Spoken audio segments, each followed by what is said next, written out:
starring Vivian Vance.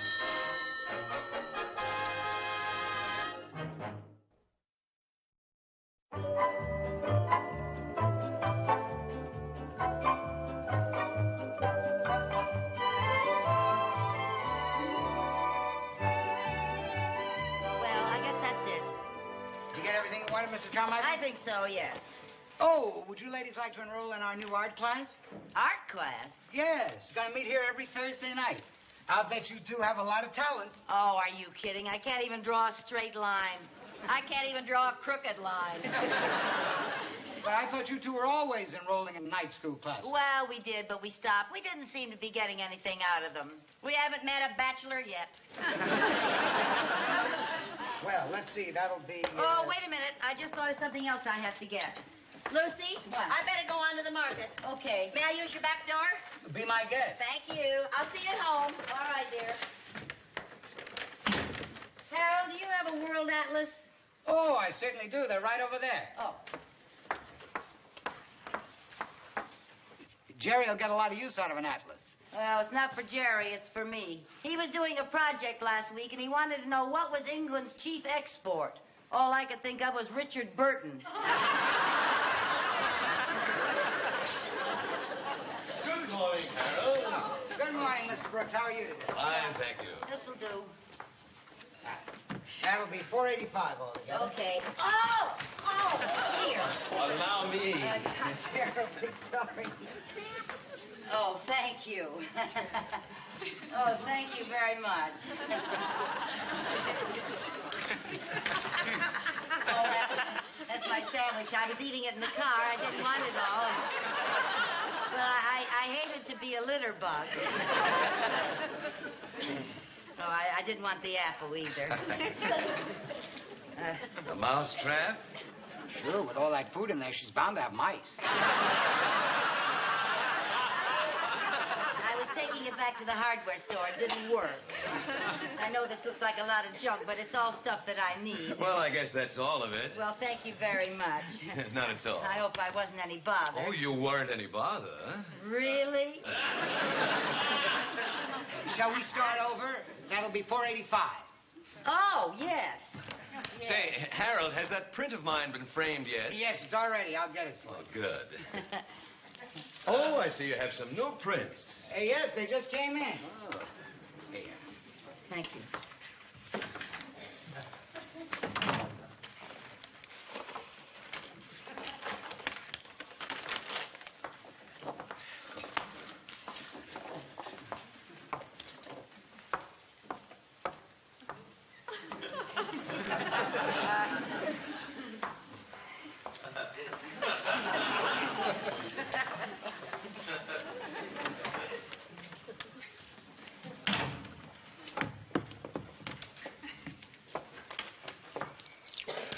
His name is John Brooks III. I wasn't looking for his name. I was looking at the picture. My, what a lovely smile. Yes.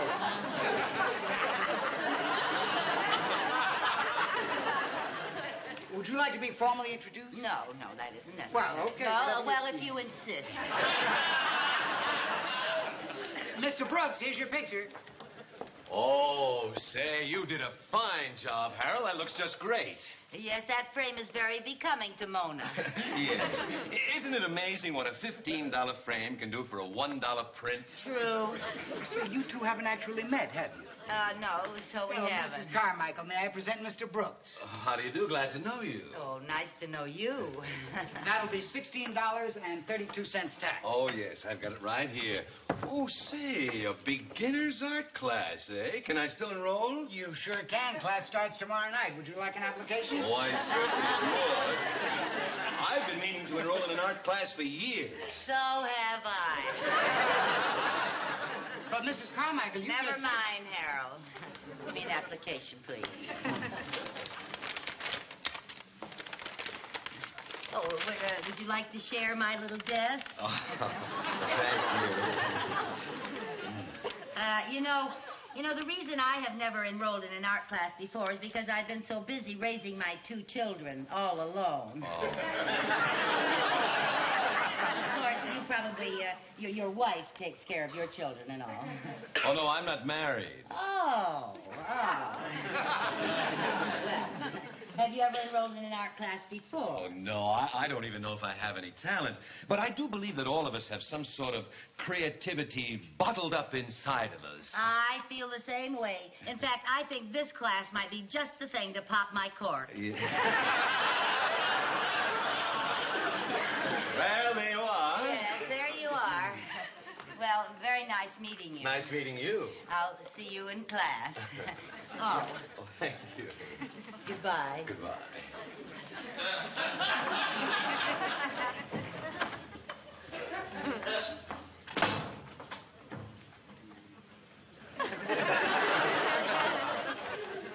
Harold, I forgot to have you validate my parking ticket.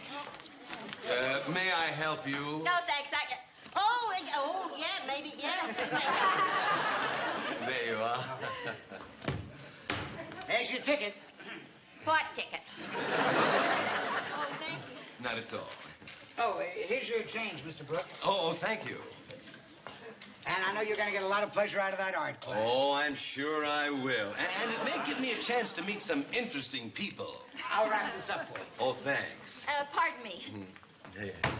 Dare I presume that you are new in town? That's right. Oh, well, I'm in charge of the Danfield welcome wagon. I can't imagine how we happen to miss you. I'll bring the wagon over if you'll just tell me when you and your wife will be home. Oh, but I'm not married. Oh, I'll bring my wagon right over. My name is Vivian Bagley. I'm John Brooks III. Here you are, Mr. Brooks. Oh, thank you, Harold. I'll be seeing you. Oh, you want a picture, huh? Yeah, goodbye, Mrs. Bagley. Goodbye. Harold, I wonder if I could... Here.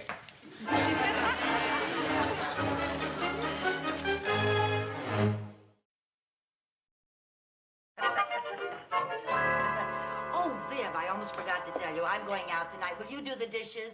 I was just going to ask you to. I'm going out tonight, too. Oh, for heaven's sake. Well, Oh, I'm afraid I can't do the dishes. Cynthia's coming over and we're studying French together. well, merci beaucoup a lot. Sorry, I have a Spanish test. Well, I'd love to do the dishes. well, now how come you're so eager to do the dishes? I thought you had homework to do. Yes, but I'm willing to forget it if you are. Never mind, young man. I could sure use your practice For what? for when I get married. A good husband knows how to wash dishes. Well, a good husband doesn't flunk the 4th grade. I think you want to do your homework. Good husband. Come on, we'll stack them, then we'll do them later when we come home. Okay. I didn't know you were busy tonight. What are you doing? I enrolled in that art class. You did? Yeah. So did I. Well, good for you. You know, Viv, I just got to thinking. There's going to be a big cultural explosion in America, and I want to be a part of it. I met a cute man who enrolled, too. Oh, what a coincidence. 2 cute men in the same class. What's yours like? Well, he's kind of tall and terribly handsome. So's mine. And he has beautiful manners and a wonderful personality. So's mine. And he's just the perfect age for me. So's mine. And his name is John Brooks III. So's mine. John Brooks III? Now, look, Viv, I'll make you a deal. You give me John Brooks III, and you can have John Brooks IV, 5th, 6th, and 7th. Nothing doing. All right, if that's the way you want it, then it's every woman for herself. You bet it is. All right, and no holds barred. No holds barred. That's right.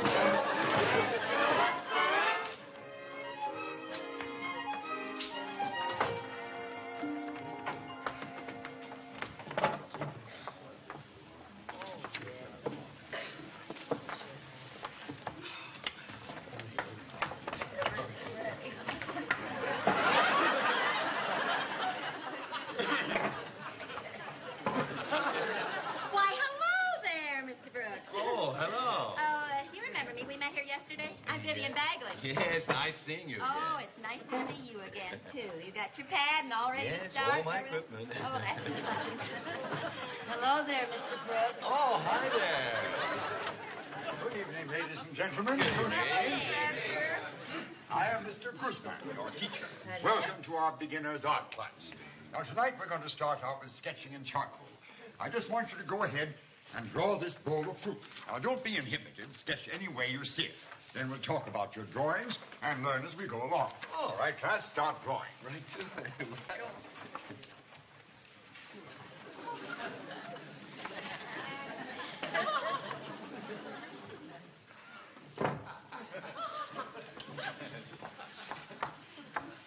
Would you mind changing seats with me, please? Well, I'll be glad to change with you, Mrs. Carmichael.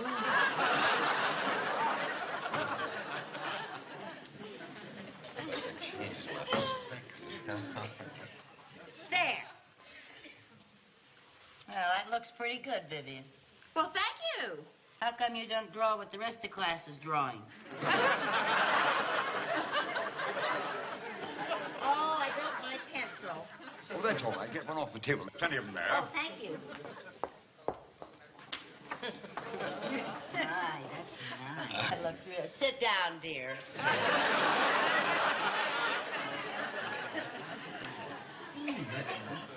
Yes, well, it really has the form, though. Now that I've seen what you can do with the still life, I'd like you to try drawing from life. But we need a model. Who will be a model? Oh. Would one of you like to pose for us? Would someone volunteer, please? One of the ladies or a gentleman makes no difference. Now, don't be shy. Lucy, is that a tear in your dress?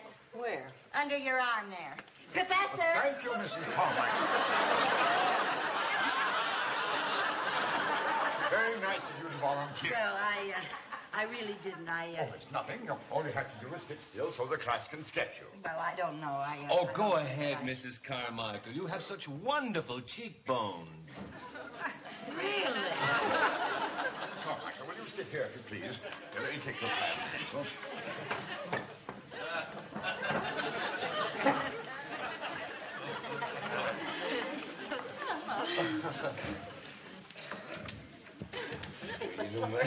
Now, Mrs. Carmichael, will you strike a natural pose?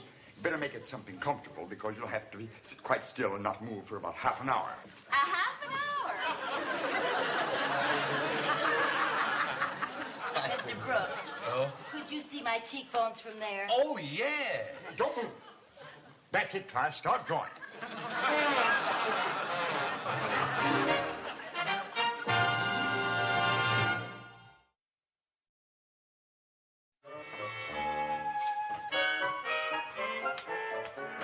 Lucy, did I tell you that I'm having dinner with John Brooks tonight?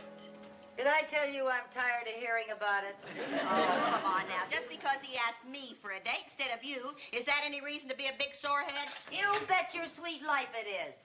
What an underhanded thing to do, tricking me into modeling just so you could spend all that time with him yourself. Oh, now don't blame me. Blame your wonderful cheekbones. If you hadn't been so sneaky, I'd be the one going out with him tonight.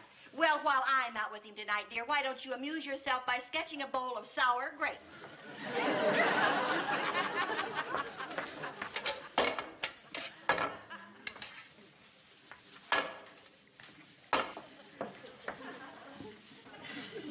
Yeah, well, you're right, Viv. I shouldn't be a sore loser. And just to prove to you that I'm not, I'll clean up the kitchen while you go get ready for your date. I am ready.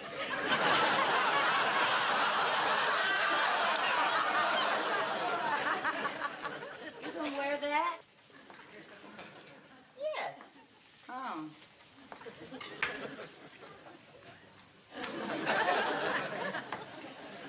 I wonder how late Flo's beauty shop is open.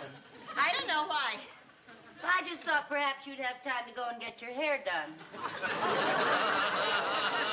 I had my hair done this afternoon. Oh, I'm sorry, Viv. Yes, I see you did.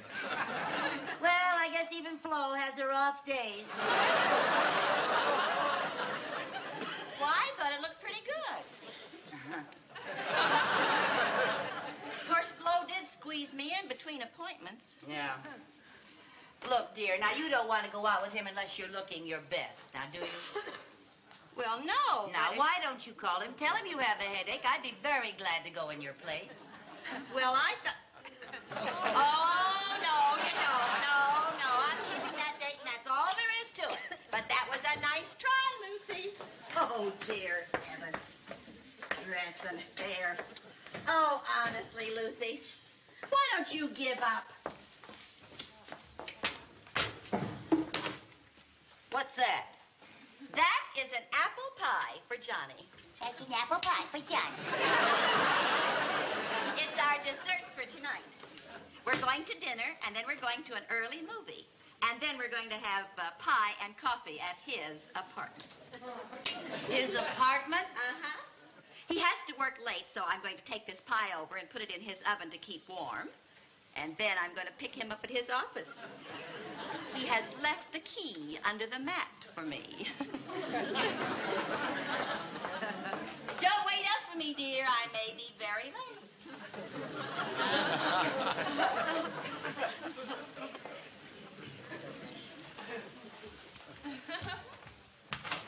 Jerry! Yeah, Mom. What do you want? Come in here.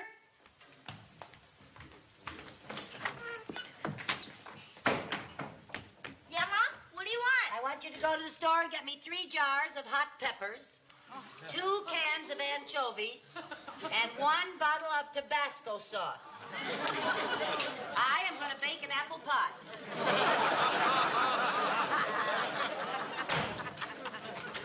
An apple pie.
Oh, John, you're so funny.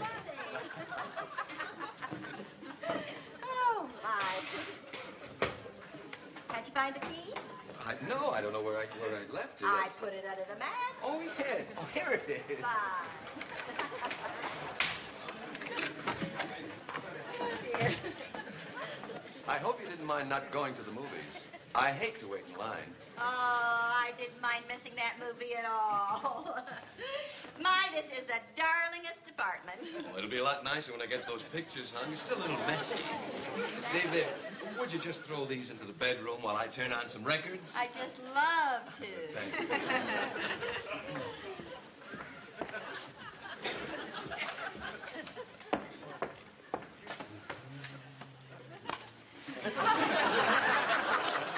Oh, say, Viv, there's something I want to tell you about my Mona Lisa. What's that? Well, you remember that day we met in the art store? Do I? Well, when I first saw the frame Harold put on it, I thought it was great. But now that I have it here in my apartment, I think the frame should be darker. So I'd like you to take a look at it and give me your opinion. Tell me what you think of it.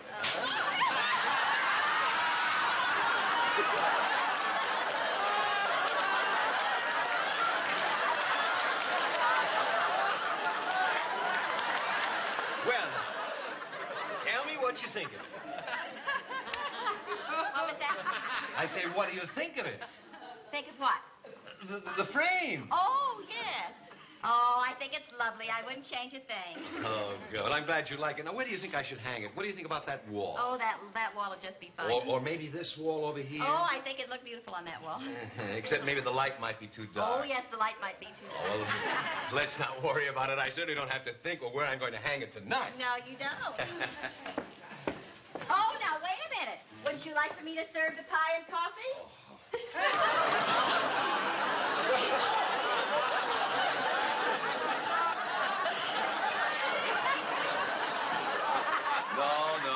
No pie and coffee for me. I had just a little too much dinner.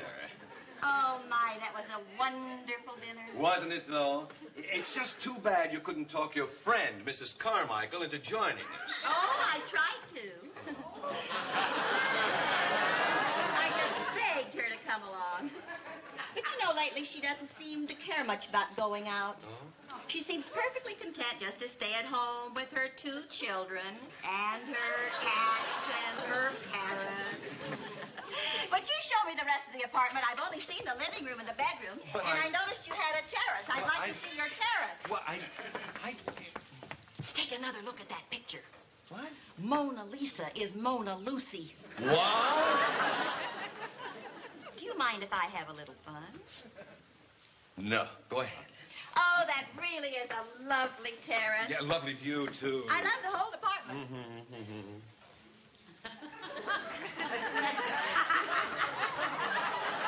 You know something I've always had a mad desire to do? What's that? Paint a mustache on Mona Lisa. Right ahead. You don't mind if I do? Well, the print only cost $1. Oh, you are the best sport, Johnny. Oh, now let's see here. Oh, I always wanted to do this. I cannot take it.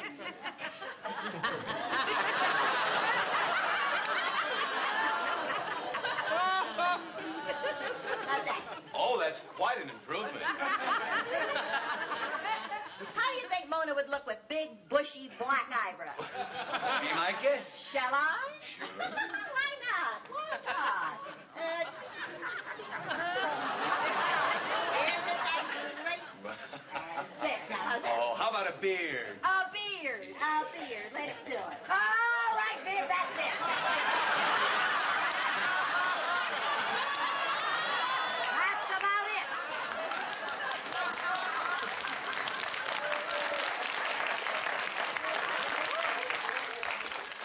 Lucy, what are you doing here? Well, the children were asleep, and the parrot was telling stories to the cat.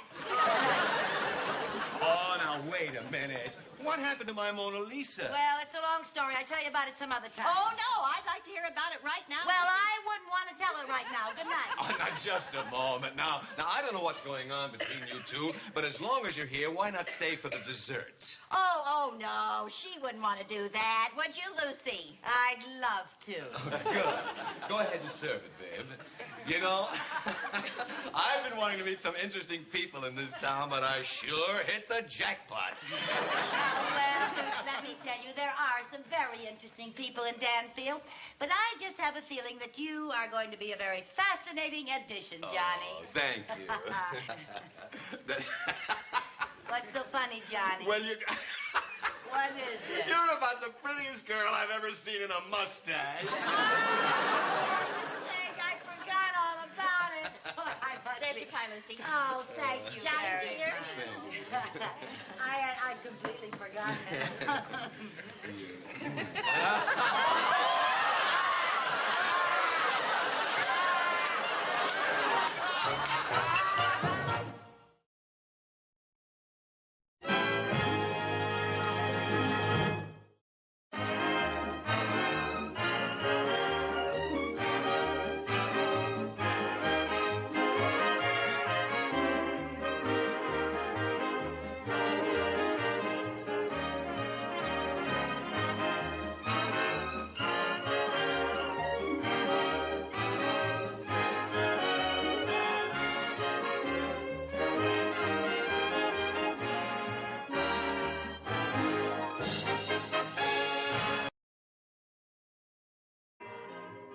starring Vivian Vance.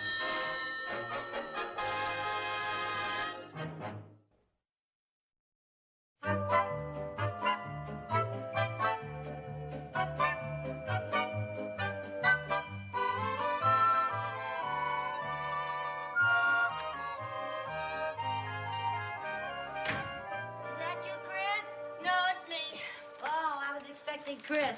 Lucy, by any chance, has there been anything in a paper lately about the surface of the earth gradually tilting? No, why? Well, I'll swear that hill from the market up to this house gets steeper every year. Where you been so long? Oh, I stopped by the malt shop and had a marshmallow sundae. Oh, a marshmallow sundae. Viv, I thought you were on a diet. I am. I had to have something to give me the strength to climb that Matterhorn. Oh. Say, I saw Chris at the malt shop. Oh? She was with Ted Mooney Jr. again. Oh, you know, I'm glad Chris is having dates with Ted. He's a nice boy. Yeah, he sure is. You know, I may be forced to go to the bank and tell Mr. Mooney that I finally found something I like about him, his son. Oh, Ted certainly is an improvement over that Chuck Gibbons. Every time I think of Chuck, I see him hunched over in our kitchen with the light of the refrigerator shining in his face. Hi, Mom. Hi, dear. Oh, the most wonderful thing has happened. What? You'll never believe it. What? Ted Mooney and I are going steady. Ted, and you are going whatty? Steady. I'm wearing the class ring that makes it official, see? Oh, gee, Mom, this is the most thrilling moment of my life. Aren't you excited? Dumbfounded is the word. Well, don't you think you're a little young, Chris, to be going steady? Oh, Mother, don't be old-fashioned. All the girls at school go steady. And, Mom, Ted and I have so much in common. We both like the same hootenanny singers, we both wear Beethoven sweatshirts, and we both do our homework listening to Dave Brubeck's jazz combo. Well, Univac couldn't have come up with a more ideal... Oh, just wait till the girls see us tomorrow. They'll flip. My little chick has flown the coop. Oh, now, Lucy. To a boy and girl in high school, there is nothing quite as temporary as going steady. It'll last a week, 2 weeks, then it'll all be over. But well, what if it isn't? They go steady, and then they get engaged, and then they get married, and the next thing you know, I'm too young to be a grandmother. Oh, girl. I just can't believe it. Chris going steady. Oh, now, Lucy, I think you're taking this thing much too seriously. They're just kids. It's puppy love. Puppy love. That was a ring he gave her, not a dog biscuit.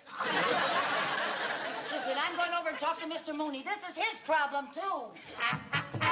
Now, Mrs. Carmichael, maybe we're getting excited about nothing. A lot of Ted's friends go steady. Doesn't mean a thing. Why, a week from now, Ted and Chris may change their minds and go steady with somebody else. Well, suppose they don't change their minds. Suppose they keep on going steady, and then they get engaged, and then they get married. Married? You mean you and I might be related? That's right. We have got to do something brass.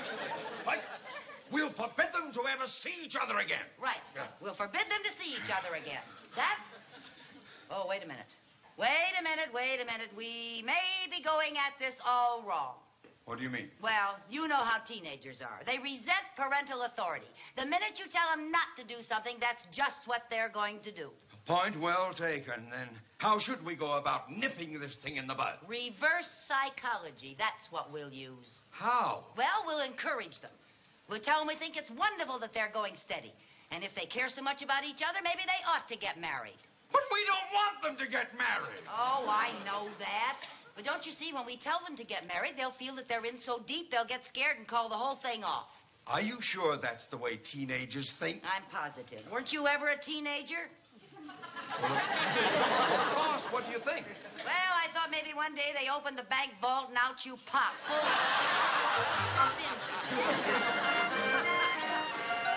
Very amusing.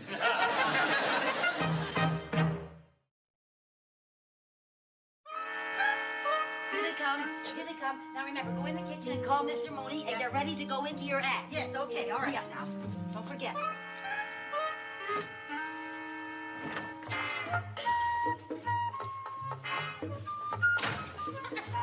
Hi, kids. Oh, hi, Mom.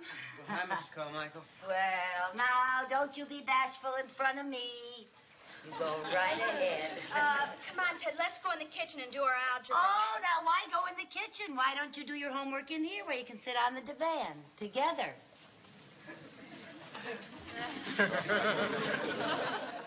Oh, come now. Closer. After all, you're going steady. That's it. My, what a lovely couple. Go ahead, do your studying.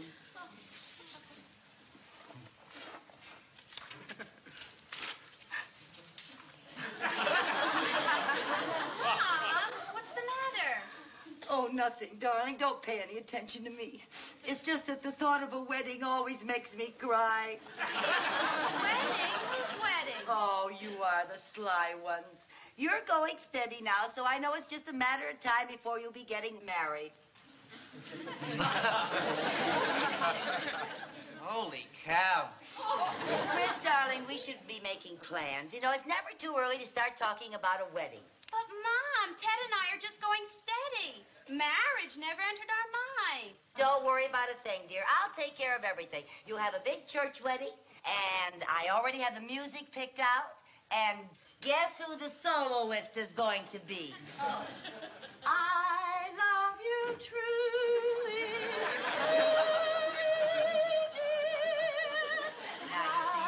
That's enough, Viv. That's enough, Viv. Okay, Viv, save yourself for the ceremony. Bad luck for the bride and groom to hear all of the music before the wedding. Oh, kids, I think this is wonderful news. Congratulations. Oh, I wonder who that is. Oh, Mr. Mooney. How nice of you. Well, I always say if you're going to have a big wedding, do it in style. Oh, what a marvelous idea. A formal wedding. Yeah. Let's have it in June so we can have it out in the garden. A Yeah. garden wedding. We'll invite the entire town. Oh, that's entire Entire wedding. Yeah, and I'll have a bride and Dad. a groom on top. Yes, my boy. Dad, I've got to talk to you. I know what you're going to say, and don't worry about it. Everybody gets nervous. I even had some doubts myself before the ceremony. So did I. I had my doubts after this ceremony. Hey, Dad, this whole thing of getting married is a pretty big surprise to me. Well, it came as a surprise to me, too, but the more I thought about it, the better I liked it. Just think, in no time at all, you'll be presenting me with my first grandchild. Holy cow. Oh, say, I just thought of something, Viv. Maybe Chris could wear my wedding dress. What do you think? I think she could. Just a few alterations here and there. Yeah, huh? it's in a box in the garage. Let's go out and look for it. All right. Mr. Mooney, how would you like to come with us? I'm sure the kids have a lot to talk about. Oh, yeah.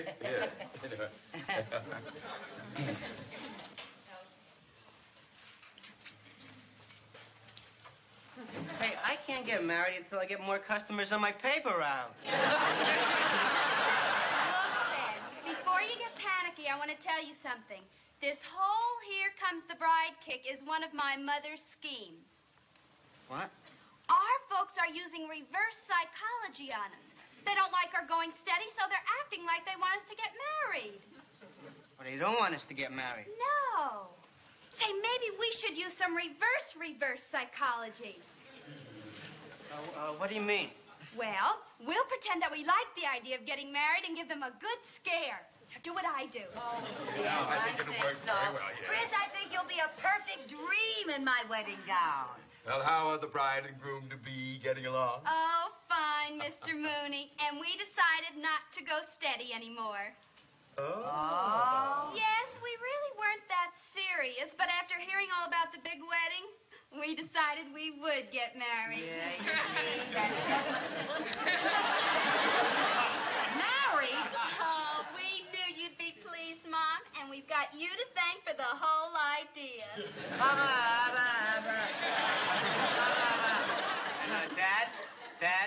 Dad. As long as we're getting married, I figured I'd drop out of school. Drop out of school! You can't stop your education. How would you get a job? I work for you at the bank. You don't know anything about banking. I got my marksmanship badge at camp last summer. I'll be a bank guard. Bank guard? Yeah, boy, I'd sure like to use one of those guns. Bang, bang, bang. Oh, merciful heaven! Come on, sweetheart. Let's go down to the malt shop and tell all the gang. Okay, pussycat. Bye, Dad. Yes, goodbye, Dad.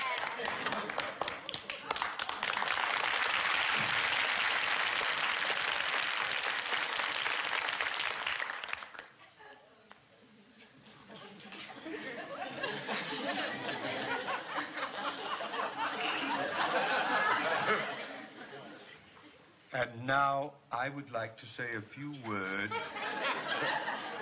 to the pussycat's mother. Well, now, Mr. Mooney, I'm sure that we'll be able to talk them out of this some way, but just as a matter of curiosity, how much is a bank guard's take-home pay? Mrs. Carmichael! If you just keep out of this, Lucy, I decided I'd rather sing, oh, promise me that someday and I... Oh, shut up!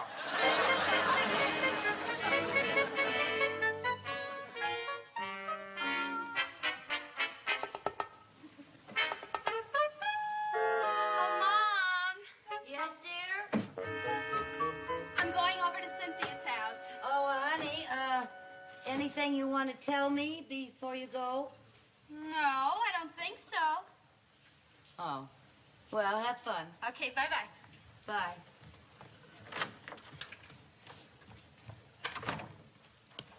Any news?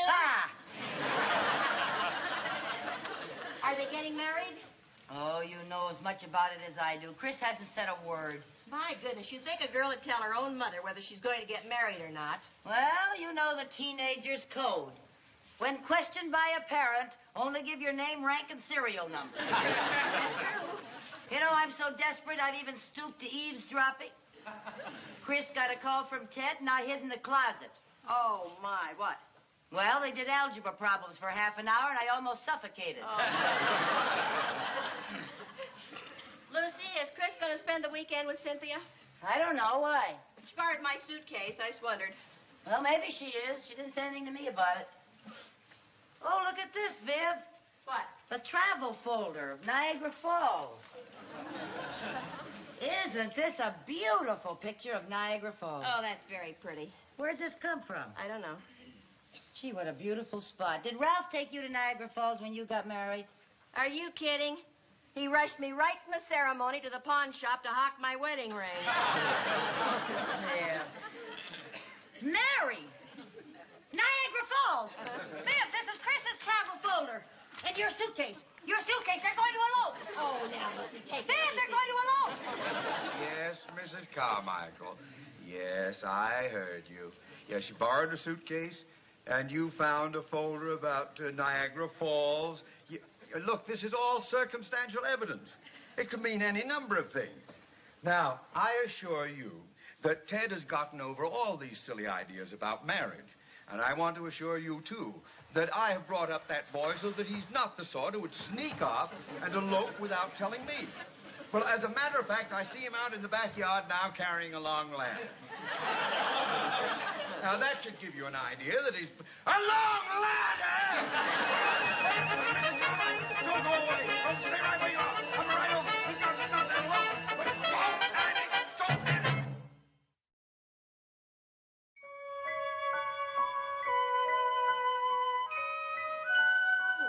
Okay, Mr. Moody, come on. Hurry up. Give me your hand. Oh,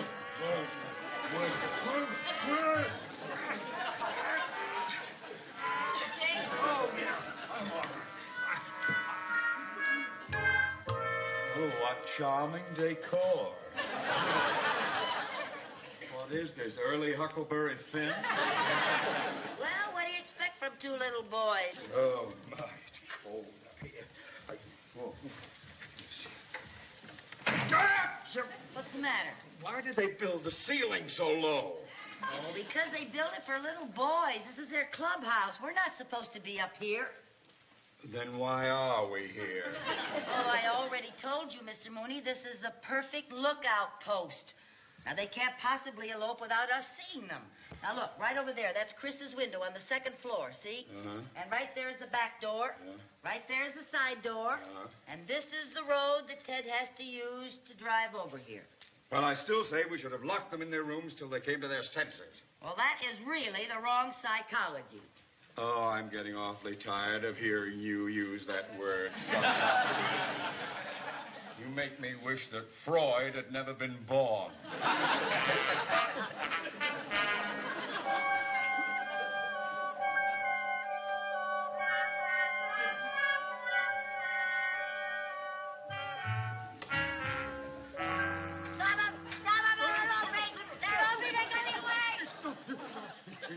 It's your turn to go on watch.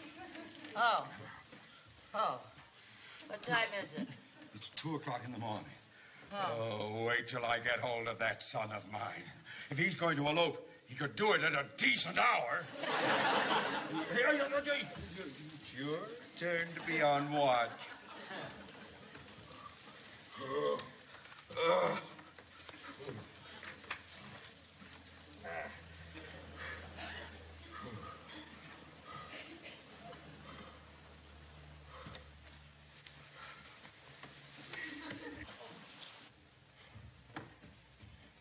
Mr. Mooney, would you stay awake and keep me company? No.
Just what do you think you're doing? Cracking nuts. Where did you get them? I got them from that squirrel's deep freeze. Give me some. No, get your own.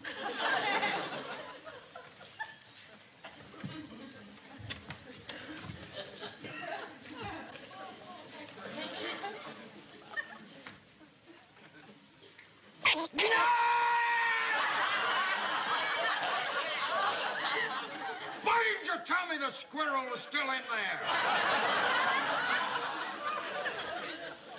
You didn't ask me. Oh. Oh, look, Mr. Mooney, a little star peeking through that patch of clouds.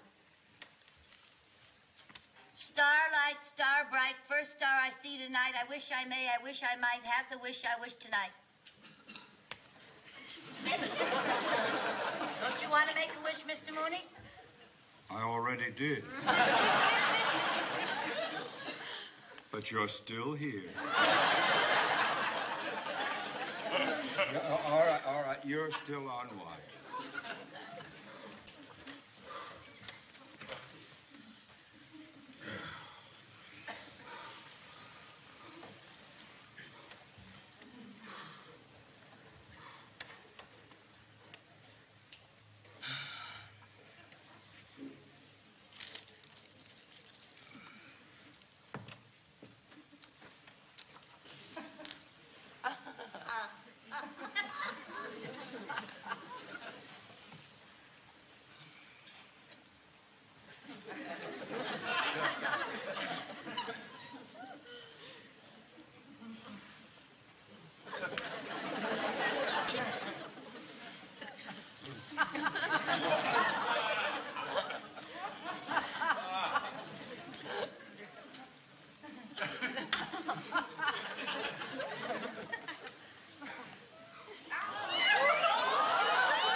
I'm having so much fun up here.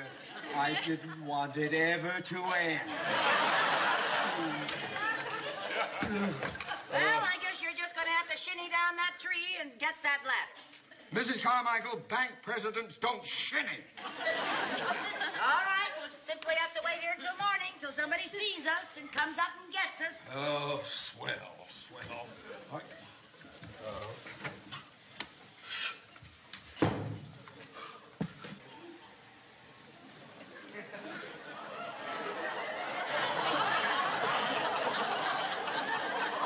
Snowy. That's all we need. Well, at least they'll have a white elopement.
You were using all that reverse psychology.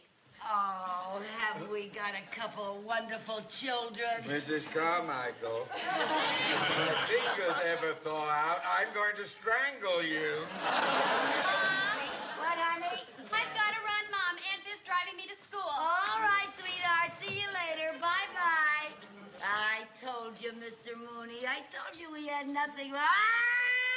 Chris! Chris! Get us down from here! Viv! Oh, no! Viv, Jerry! Mrs. Carmichael! Mrs. Carmichael! What are you...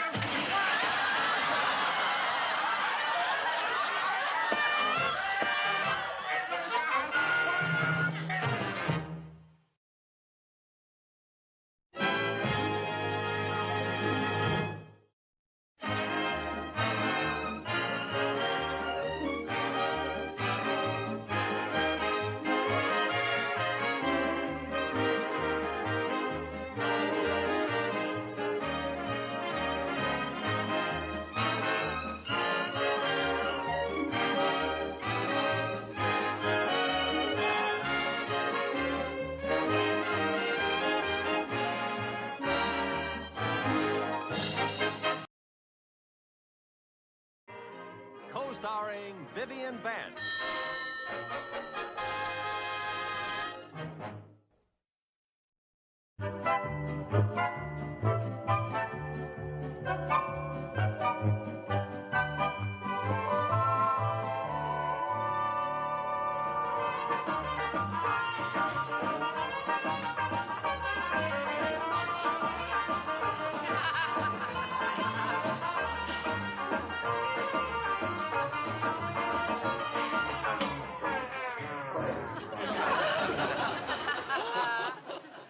Is that anything to be doing in broad daylight? Well, I thought maybe we could twist this year instead of repeating that stale soft shoe. What are you talking about? The Scouts are having their annual fundraising show this Saturday night. Oh, my, how time flies. It seems like only yesterday that we laid that great big egg. Yeah, that's why I thought maybe we should do something different this year. Oh, listen, Lucy. Just for once, why can't we do what the other parents do? Sit in the audience, wincing and groaning. Let's face it, we're a couple of hams. I guess you're right. Mom. Hi, kid. Hi there. We've been working out the program, and we got most of the talent lined up. Oh, well, now, how does it feel to be big producers? It's fun. Yeah, there's no business like show business. Have you got a lot of talent lined up? Yeah. I'll be doing my dance number, and Jerry here's going to be master of ceremonies. Master of ceremonies. Well, that's quite a promotion. Now, the only thing we haven't got yet is an act to headline.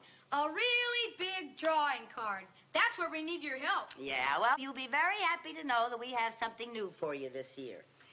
Aunt Lucy?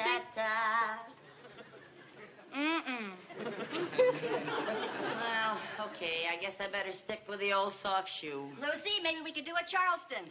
Oh, then we could dress like flappers. Oh, sure. A bum, bum. Yeah. Da, ha, da, ha, da, da. Ba, ba, da, da, da, da, da, da, da, da. How about that? Don't call us. We'll call you. Producers are very hard to please these days. You said you needed our help. We meant we wanted Aunt Lucy to help us by getting Ethel Merman for the show. What made you decide on Ethel Merman? We figured since Aunt Lucy is such a good friend of hers, she'd be easier to get than Captain Kangaroo. Ethel Merman is a good friend of yours? Sure. Don't you remember this Annie Get Your Gun album? To my friend Lucy, with kind appreciation, Ethel Merman. Oh, well, it might be kind of hard for me to get Ethel on such short notice. You know how busy celebrities are. But, Mom, you told me you were her very best friend, and there's nothing in the world she wouldn't do for you.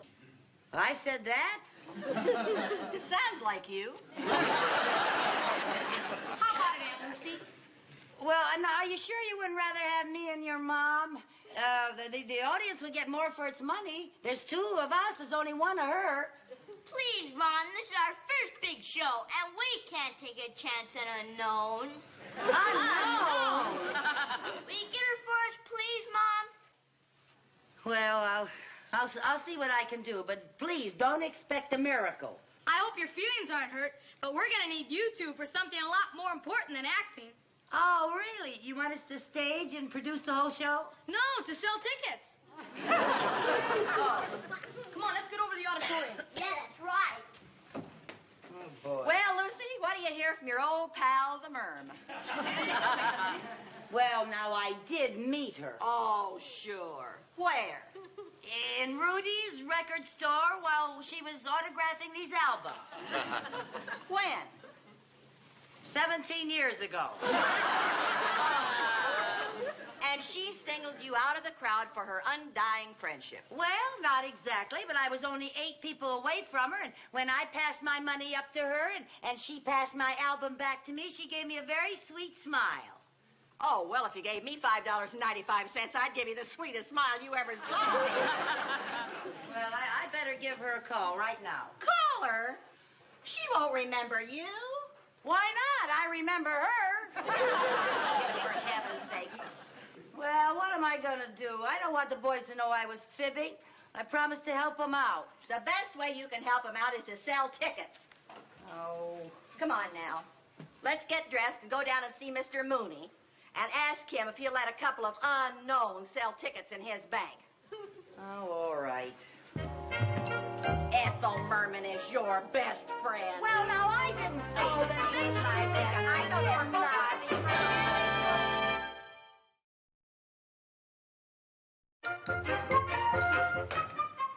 So you see, Miss Merman, we're a very stable institution. We have assets of over $10 million. Oh, then it's true what they say about banks. There's no business like dough business. Oh, dough business. Oh, that's a good one. Oh, wait till I spring that at the next company picnic. There's no business like dough business. You don't have to laugh that hard. I've already agreed to be a customer. Oh, yes, so you have. Well, as you step this way, Miss Merman, I'd like to get your address here in Danfield, please. Well, I'm staying at the Elm Tree Inn, but that's only until I can find a house to rent. Oh, well, maybe I can help you there, too. Well, thank you. Yes. But let me give you a word of advice. Don't let a broker tell anyone that he's looking for a home for Ethel Merman. Use an assumed name.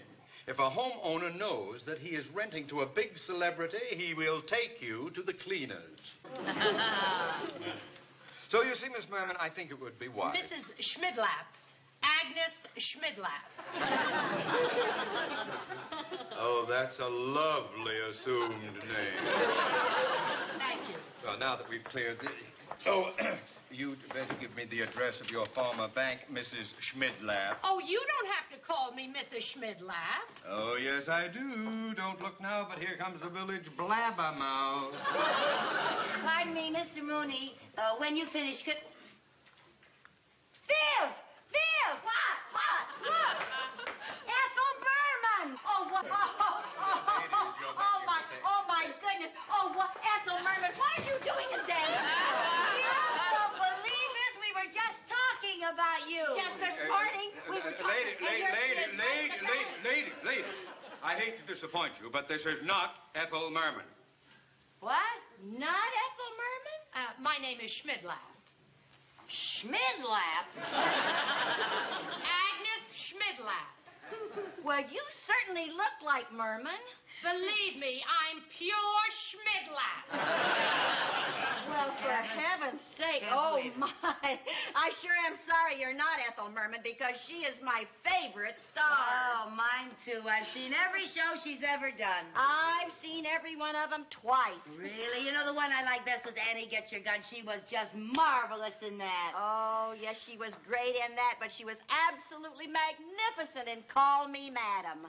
Mrs. Schmidlap, if you will sign the papers, please. Forget about the paper. What did you girls think about her and Gypsy? Oh, brilliant. Just brilliant. Brilliant, huh? Yeah. Oh, I tell you, when that girl comes out on a stage, she's just pure magic. Magic, huh? Oh, absolutely. When she starts to sing, I get all tingly. I don't even care if she doesn't have a good voice.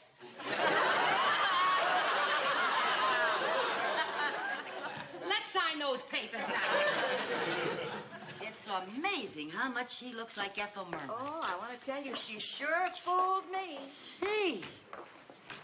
Hey, Viv. Uh-huh. Listen, if she fooled us, she would certainly fool Jerry and Sherman, right? What are you getting at? Maybe I could get her to drop by the house and introduce her to the boys as my dear friend Ethel Merman. And then when they ask her if she can be in their show, she can say that she's terribly sorry. She's too busy. You know, that way I'll save face with the kids, and then you and I can step into the show as headliners, and everybody wins. Everybody but the people in the audience. Oh, stop. Now, Lucy, what makes you think that Agnes Schmidlap would go through all that bother? You're a total stranger. Oh, now, don't worry, Viv. I know how we can reach her. We?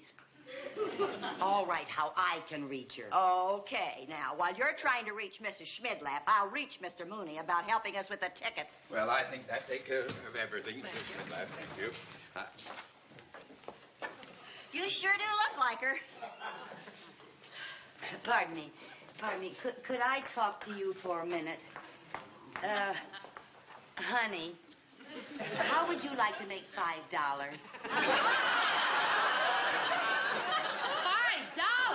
Well, now, it may not sound like a lot, but all you have to do is come to my house and pretend to be Ethel Merman for 5 minutes.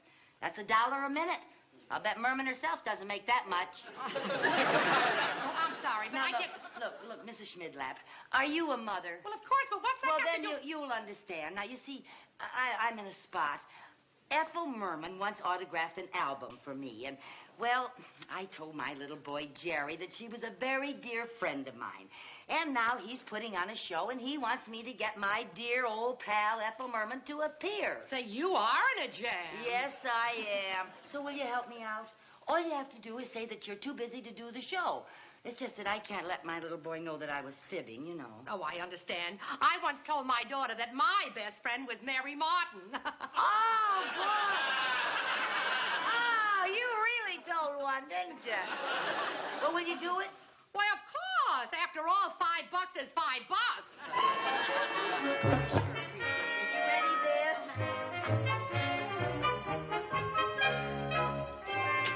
Here we are, Agnes. Just put your things there, dear. Now, remember, you just pretend you're Ethel Merman and leave the rest to me. Jerry! Sherman, where are you? We're up here. Well, come on down here. We have a surprise for you. Come on. Jerry Sherman, I'd like you to meet an old friend of mine. Say hello to Ethel Merman. Hiya, fellas. Ethel Merman. Gee, you look just like the album cover. I told you we were very good friends. Gosh, Miss Merman, are you going to be on our show? Well, unfortunately, Miss Merman has a very busy schedule, and she will not be able to make it. Oh, she's rehearsing for a television show that night, darling. But it's for the Scouts. We're raising money to send underprivileged kids to camp. Now, darling, Miss Merman is busy. Oh, couldn't she change a rehearsal? No, dear, you can't change your rehearsal, can you, Miss Merman? You bet I can. I'd be happy to appear on your show. Oh, you don't have to do it, Ethel, just because we're such good friends. But I want to do it. Oh, boy, that's great, right, dear? I'll say as long as we can't get Captain Kangaroo. Come on, let's go to Scout headquarters and tell Mr. Hampton the big news.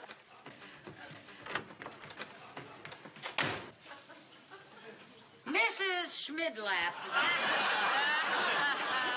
Yes, what do you think you're doing? Well, you didn't tell me it was for underprivileged kids. It's for a great cause, and I want to help. Well, if you want to help, why are you fouling up the show? Those kids think they're going to get Ethel Merman, and they're not getting Ethel Merman. do you know that I'm really surprised? You look like such a decent sort. Now,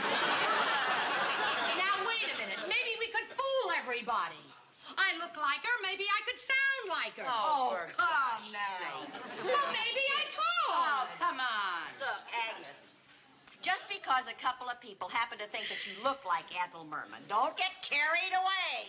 You can sing like her. Hey, Viv. Viv, maybe we could get away with it. Oh, are you kidding? No, now listen. I certainly don't want to have to tell those boys that she's a fake. No? Now, listen. We could let her do one song at the end of the show. You know, and if the crowd gets ugly, we could sort of hustle her out the back door. And I could have you waiting in the car with a motor running. It's worth a try. Hey, can you sing it all? A little. All right, now listen. The boys are having a rehearsal tomorrow, right here at 3 o'clock. I want you here at 2. I'll be here. Okay.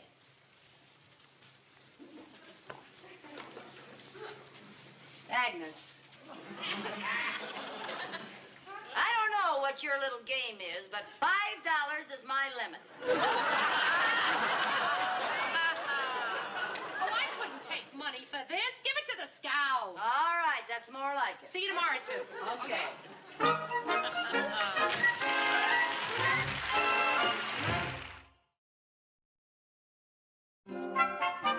Hello, Agnes. Oh, well, here I am. It's 2 o'clock. Good girl. Let me take your coat. Sure.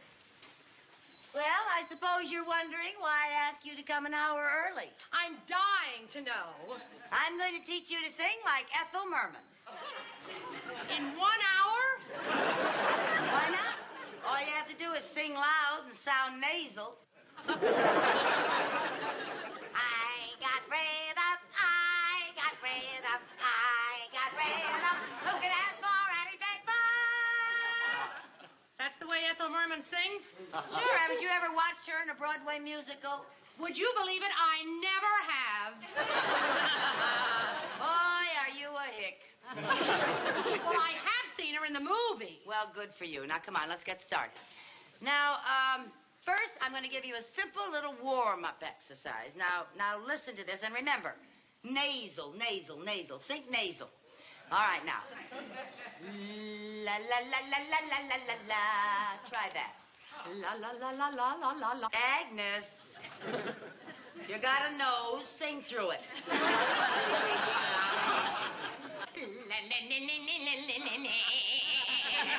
Oh, Boy, have we got a lot of work to do.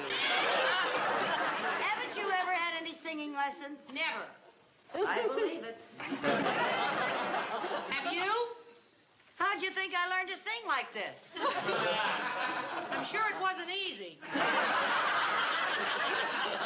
happen to take lessons from the famous Dr. Gitterman. Who? You have never heard of Dr. Gitterman of the Danfield Academy of Voice? No. But what do you expect from a hick? Okay, let's get started. Now, look, Agnes. Working in front of an audience, you must have proper volume. You must be able to project in a theater. This is very important. A lot of performers don't understand this. All right, now, Dr. Gitterman has a wonderful exercise to develop volume in the voice. Now, I want you to say, oh, do that. Oh. All right. Ah,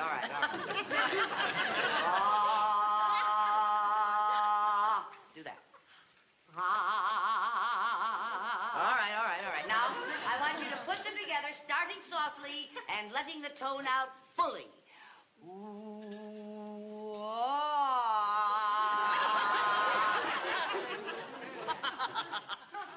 Ooh, ah.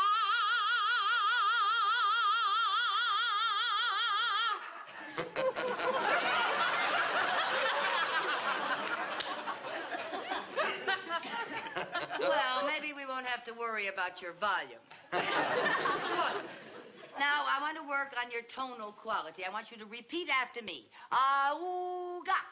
Ah-ooh-ga. Do that. Ah-ooh-ga. Ah-ooh-ga. Now, let's do a few of those. Ah-ooh-ga. Project. Ah-ooh-ga. Ah-ooh-ga. Ah-ooh-ga. Auga! Hey, hold your hats, kids. We're going around a corner. Whee! Auga! Auga!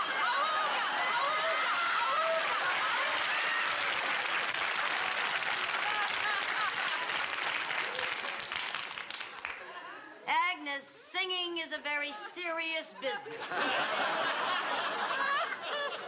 I'm sorry.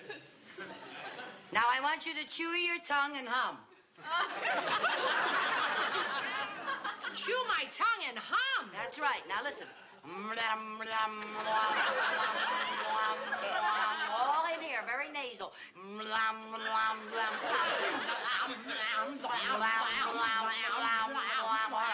Nice. Now, listen to me very carefully. I want you to chew your tongue and hum and think of your voice as an umbrella. Now, do this with me. Now, open it up.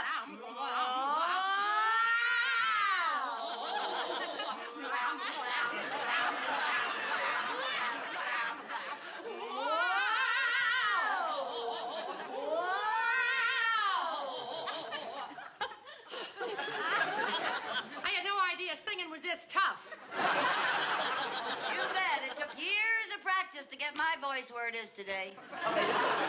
But don't feel too bad, Agnes. Some of us have it, and some of us don't. Well, maybe with a little practice, I'll get lucky. Well, maybe. We got a lot of work to do. That's all I know. Lucy! Oh, I just came from the bank. May I see you for a minute? Not now, Viv. Later, honey. Lucy, this is very Viv. important. I think I know something that you ought to know. Viv, later. You're interrupting, dear. Lucy, this is very important. Well, Viv, it'll have to wait. We are in a big jam. I'm never going to be able to teach Agnes to sing like Ethel Merman in time for the show. Lucy, if you... What is the matter with you? Now sit down, will you? I'll talk to you later. Good heavens, girl. Okay. Have it your own way. Now then. Oh, boy, I don't know. Oh, wait a minute. Why didn't I think of this before? You know what we're going to do? We're going to play one of Merman's records backstage while you stand in front of the curtain and mouth the words. You think you can handle that, Agnes? I'll try. All right. Lucy, Please, some other time. All right, now, you better watch me first, because I know all the things that the Merm does. I know just the way she stands, all the things she does with her hands and everything. Now, you watch me. All right, now, play. I got rhythm. I got music. I got my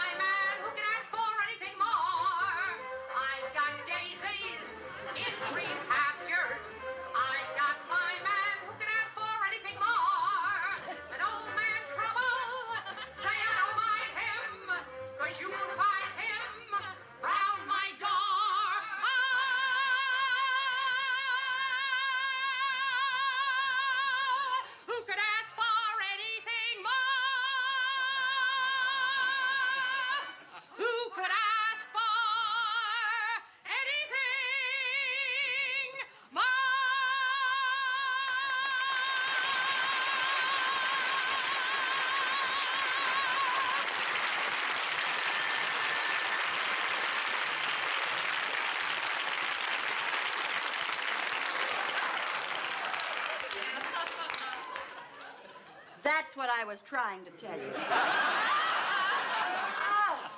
I have never been so embarrassed in my life. Oh, forget it, Lucy. You give wonderful singing lessons. Oh, Agnes, why didn't you tell us you were Ethel Merman? Well, it was all Mr. Mooney's idea. I'm going to rent a house here. And he told me if I used my real name, the price would go up. Oh, that Mr. Mooney. He thinks everybody's as money mad as he is. Say, we better get going. I better get my number started for the Scout show. You mean you're still going to be in the show? Well, if it's good enough for Agnes Schmidlap, it's good enough for me. Thank you. Thank you. Ethel, this is going to be the nicest thing that ever happened to the Scout. Oh, it sure is. Who's that? Oh, Mrs. Carmichael. Oh, may I speak to Mrs. Schmidlap for a few minutes, please? You can drop that Schmidlap routine. Oh, you know who she really is, eh? Yes, I do. And thanks to you, I made a complete fool of myself. You can't pin that on me. I just moved to town a year ago. Excuse me. Now, Mrs. Schmidlap, Miss Merman, I dropped over to tell you that I found a house for you. Wonderful. And the rent is very reasonable since I got to the owners before these two put it on the local teletype. There's just one drawback. The house won't be available right away. Oh, that's okay. I'll stay at the Elm Tree Inn. Oh, nonsense. You can stay with us. Oh, I couldn't impose like that. Impose? Why, for heaven's sake, it's the least we can do after what you're doing for Jerry and Sherman, right, Viv? Oh, sure, we'd love to have you. Sure. Only where's she going to stay, Lucy? In the guest room. The guest room? Yes, the blue room with the chintz drapes. That sounds like my room. Now, wait a minute. I don't want to put Vivian out of her room. Oh, now she wants you to. She wants to have something to tell her grandchildren. She wants to be able to tell them that the great Ethel Merman slept in her bed. Don't you, Viv? Yeah, I was wondering what I was going to tell my grandchildren. Well, if you insist. You know, to tell you the truth, I'm awfully sick of hotels. Yes, well, then it's all settled. Mr. Mooney, how long are we going to have the pleasure of having a big Broadway star under our roof? Yes, how long are we going to have that pleasure? Not very long. The present tenants will be out in 3 or 4 weeks.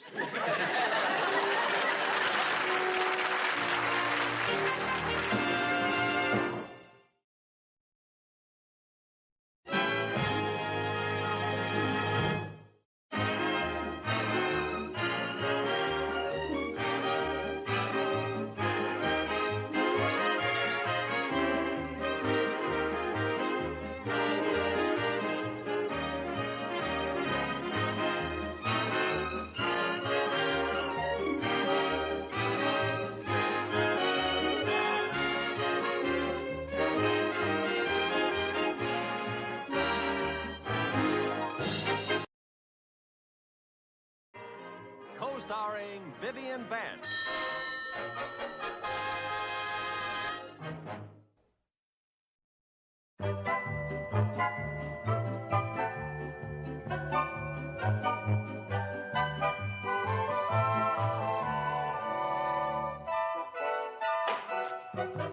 Honestly, you know, I think this is probably the most humiliating experience of my life. Our very own sons are producing the Boy Scout show, and what am I? A wardrobe mistress. If you think that's humiliating, how would you like to be the wardrobe mistress's assistant? Well, the whole thing is just incredible. You and I, the stars of last year's show, not even on the program this year. Who would believe it? Anyone who saw last year's show. You know what burns me up? Just because Ethel Merman is in the show, everybody in Danfield auditioned. And who were the first two to audition? That well-known team of Lucille Carmichael and Vivian Bagley. Well, that's different. We've got talent. You know what really burns me up is the way Ethel decided who would be in the show. She drew the names out of a hat. It was all fair and square.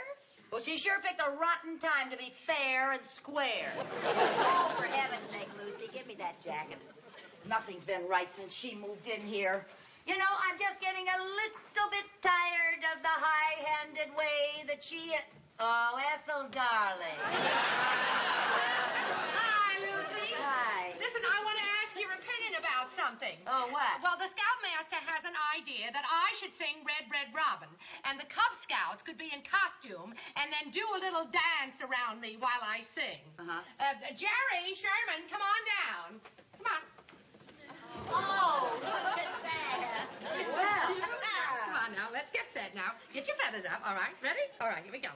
When the red, red robin comes bob, bob, bobbing along, along, there'll be no more sobbing when he starts robbing his old sweet song.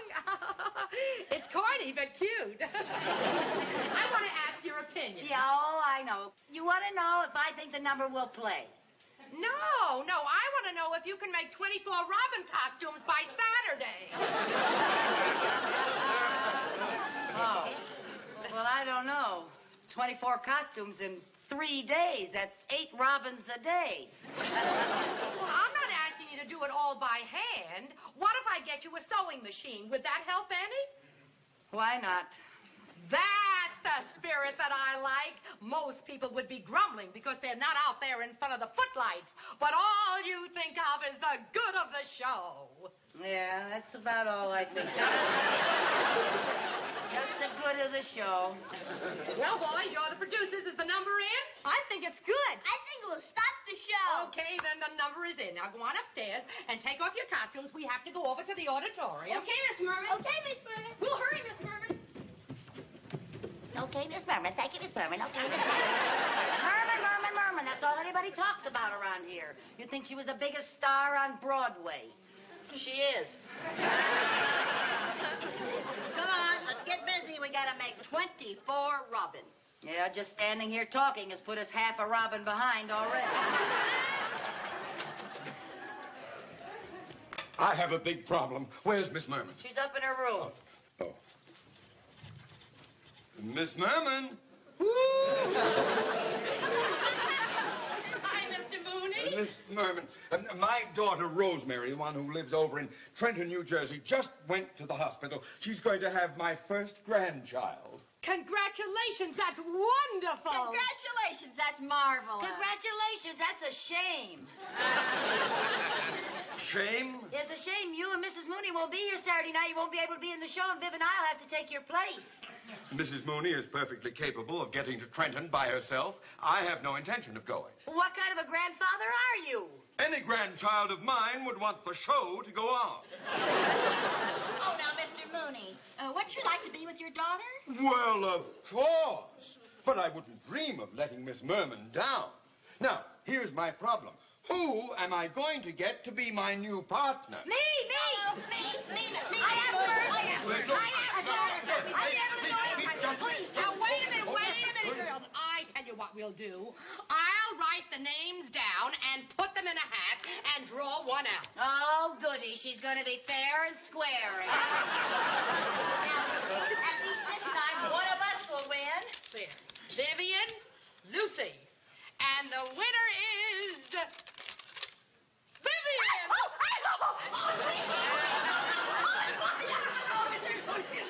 What number are we going to do? Tiptoe through the tulips. Oh, tiptoe through the tulips. I know every word of that song.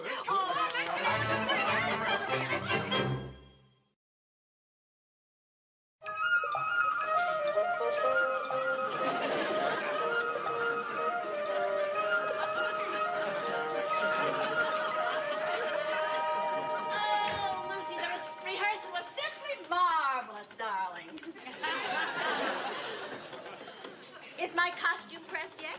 No, I've been a little busy with my fine feathered friends.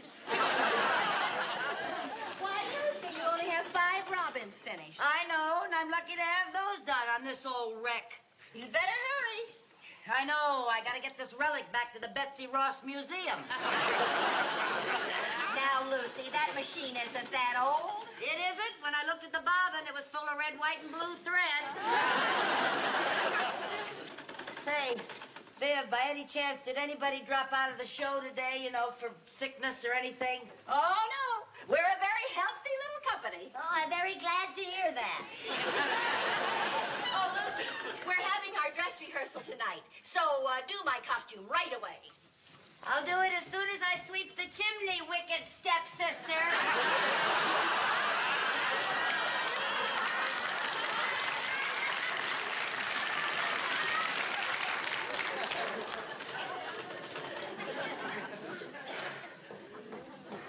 When the ba comes, ba. Hi, Lucy. How are the Robin costumes coming along? Oh, fine, except that I'm running out of beaks. Oh, don't worry. We'll get you some more. Say the rehearsal went great. Everybody's raving about your costumes. Thank you.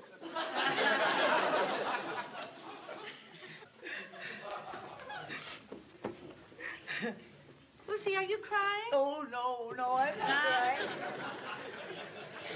But you are crying. No, I'm not crying. What's the matter? Do you really want to know? Yes, I do.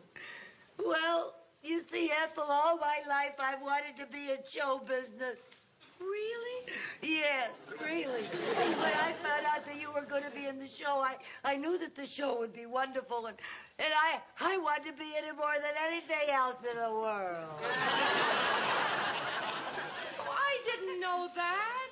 Yeah, I wanted to be a performer. But instead of that, what am I? I'm an assembly line for birds. Oh, I feel like a big monster.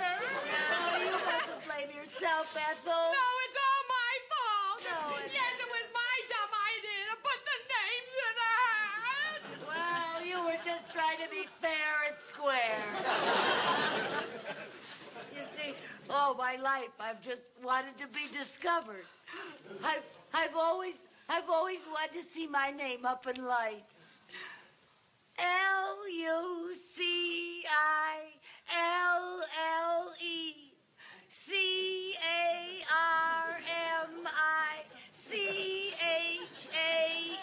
LUCILLECHAEL.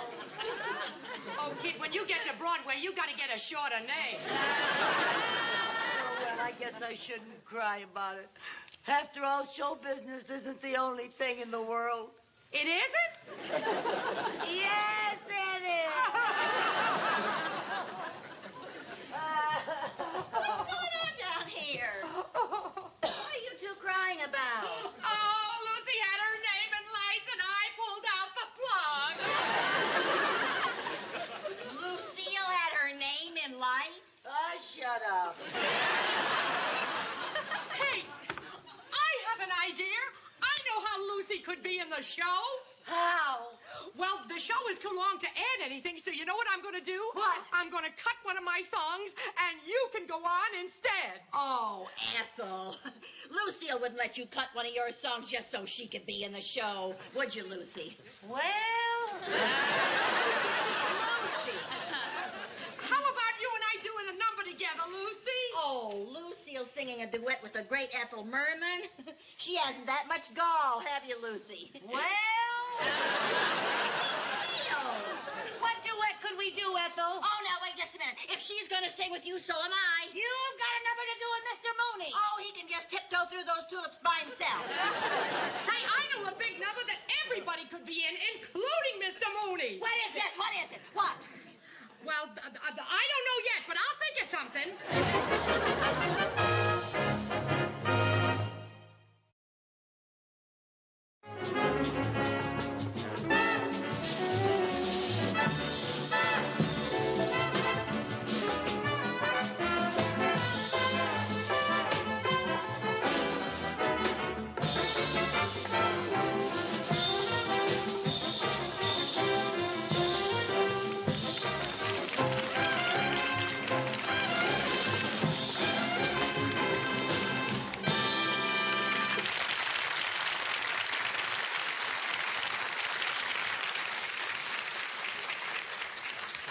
Thank you, Sherman Bagley. You were sensational.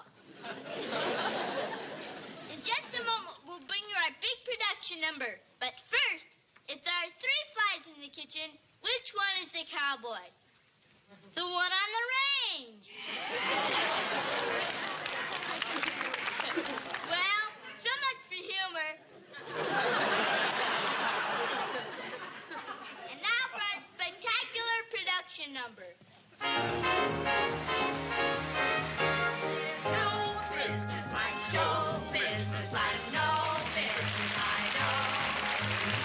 Everything about it is appealing. Everything the traffic will allow. Nowhere could you get that happy feeling when you are stealing that extra bow. There's no business like show business. That's perfectly true. And so tonight, we want to present show business through the years, starting with the granddaddy of them all, vaudeville. Now, in those days, every bill had a dog act, acrobats, a singer who played a banjo, and, of course, a juggler.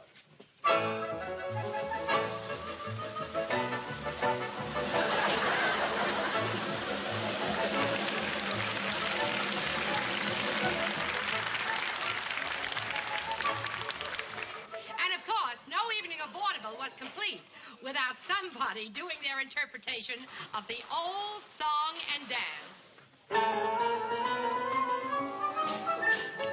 Tiptoe to your window, to your window.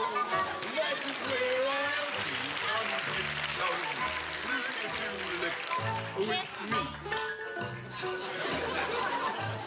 Tiptoe from your pillow to the shadow of the willow tree and tiptoe through the tulips with me.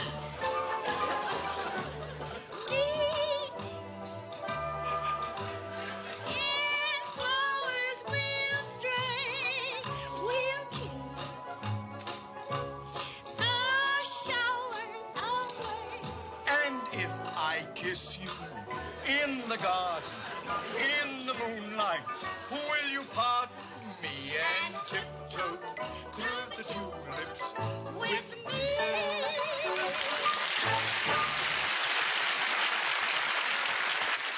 Vaudeville was the only kind of show business for many years. But one day, along came the Flickers, better known as silent movies.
And after the silent pictures came the talking.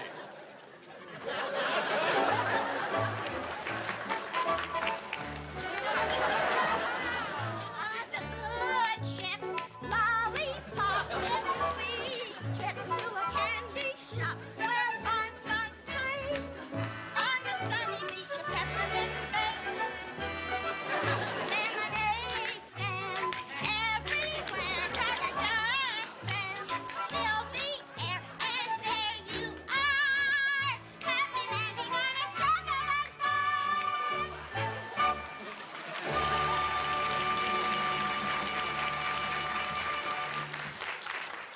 Meanwhile, on Broadway, the musical comedy was going strong. The plots weren't much. Boy meets girl, boy loses girl, boy gets girl. But nobody seemed to care because the music was the main thing.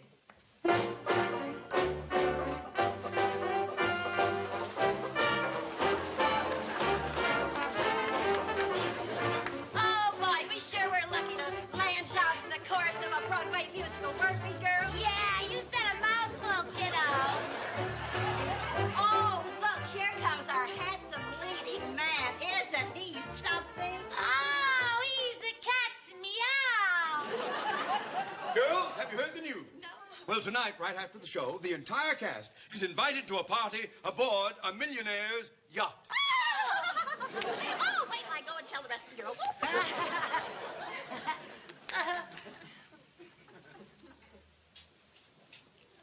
I don't believe I've seen you before. Well, I just joined the show yesterday. You did? Yes, I did. I love you. I love you. That's all that I can say. I love you. Oh, happy day. Oh.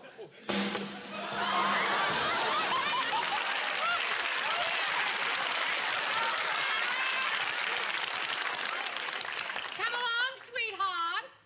Who are you? My daddy put up all the money to back the show. I'd better go. I'm not thinking of myself, but if the show closes, what happens to all you kids in the chorus? Am I blue? Am I blue? Ain't these tears in these eyes telling you? Darling, our troubles are over. A rich uncle left me $1 million. I can keep the show open by myself. Oh, goody! I got the boy. I got the girl. And what have you got?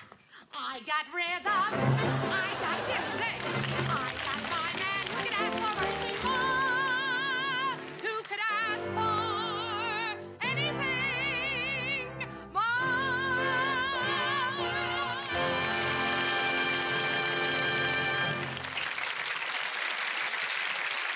Along about this time, people started gathering around and listening to a little box full of tubes and wires. And the big entertainment craze was radio. All right, all right. Round and round she goes.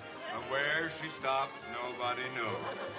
From Altoona, Pennsylvania, our next contestant, a lady saxophone player, and her rendition of Glow Worm.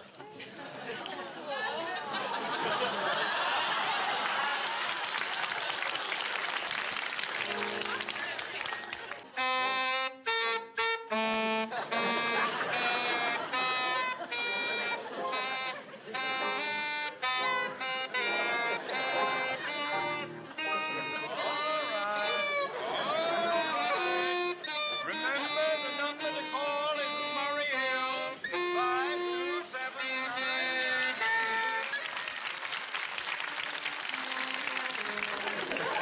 And then came television, and everybody started staying home because show business was right in their living room. One of the biggest hits was the Ed Sullivan Show. It was on this show that brand new forms of entertainment were seen for the first time by the American audiences.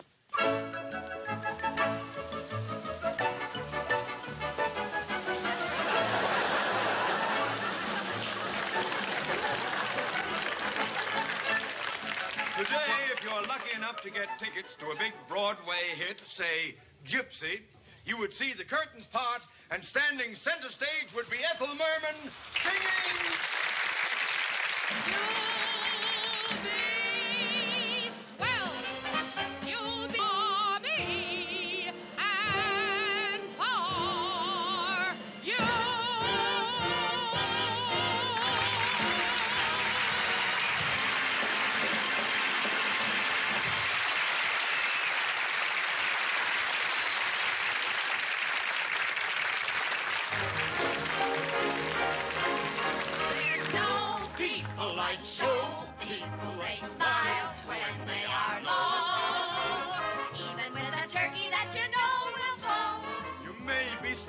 it out in the cold.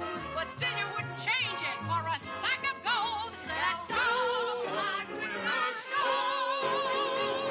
Let's go on with the show.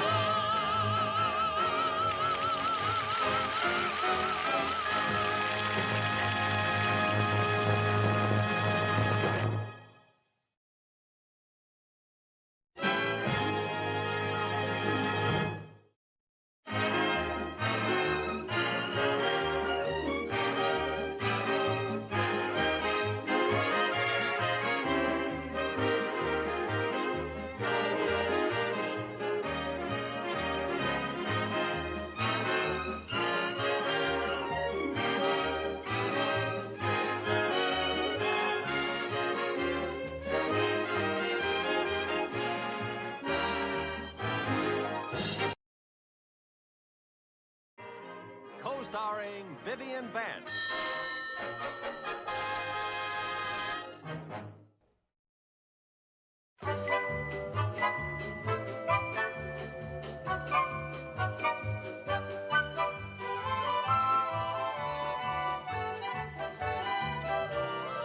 What's for breakfast? Toast and coffee. That's all? Well, the kids ate all the oatmeal. It'll do us good to diet a little. Oh, now look, Lucy, I've had nothing but toast and coffee for a week. Pretty soon I'll be skin and bones. Viv, face it. You could lose 30 pounds before your skin even gets near your bone. Let's not get nasty.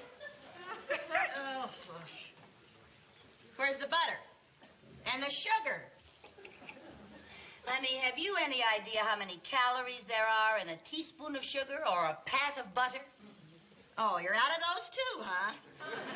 Look, Lucy, I pay good money for room and board, and I expect a little more for my breakfast than burned bread and brown water. Mother Hubbard, how long is your cupboard going to be bare? Just a couple of more days until I get my allowance from Mr. Mooney. I just got caught short this month, that's all. Oh, so that's why you stretched that one chicken so many ways this week. Chicken pot pie, chicken a la king, chicken hash. I'm surprised you didn't try to serve us creamed feet. That's a thought. Oh, no, you don't. I just can't eat dry toast. And I don't like my coffee black. Oh, I'll have a bite to eat downtown before I get my hair done. Oh, that explains why you're so grumpy. I am not grumpy. Oh, yes, you are now, Viv, honey. But I don't mind. You are always in a foul mood when your roots need retouching.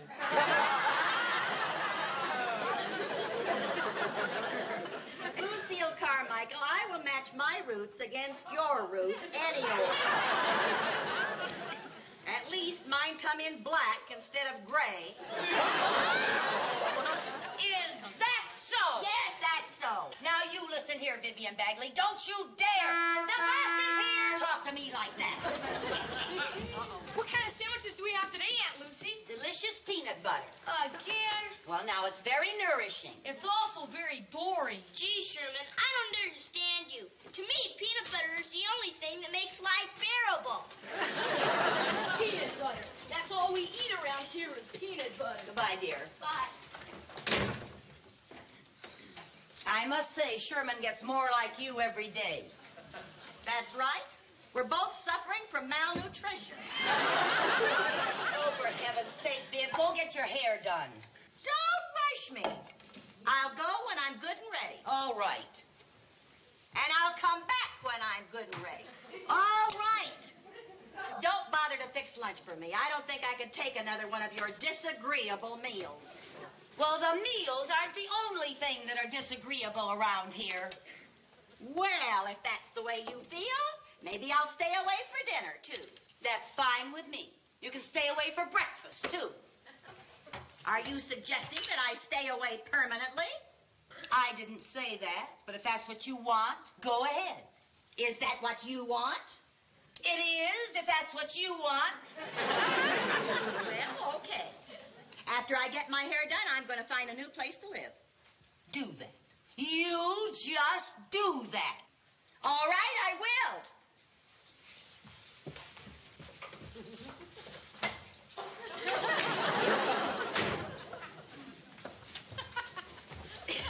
And my roots are just as black as yours are.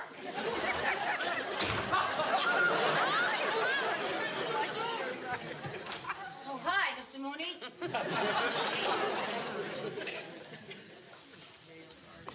Now, only your hairdresser and I know what in the world is wrong with Mrs. Bagley. Oh, we just had a terrible fight. Oh, another one of those. Well, this one is serious. She got all in a huff just because I didn't have a little pat of butter and a teaspoon of sugar on the table. Mrs. Carmichael, She shouldn't please. be worried about Please, sugar. I beg of you. Spare me the grubby detail. I came over here to discuss your finances.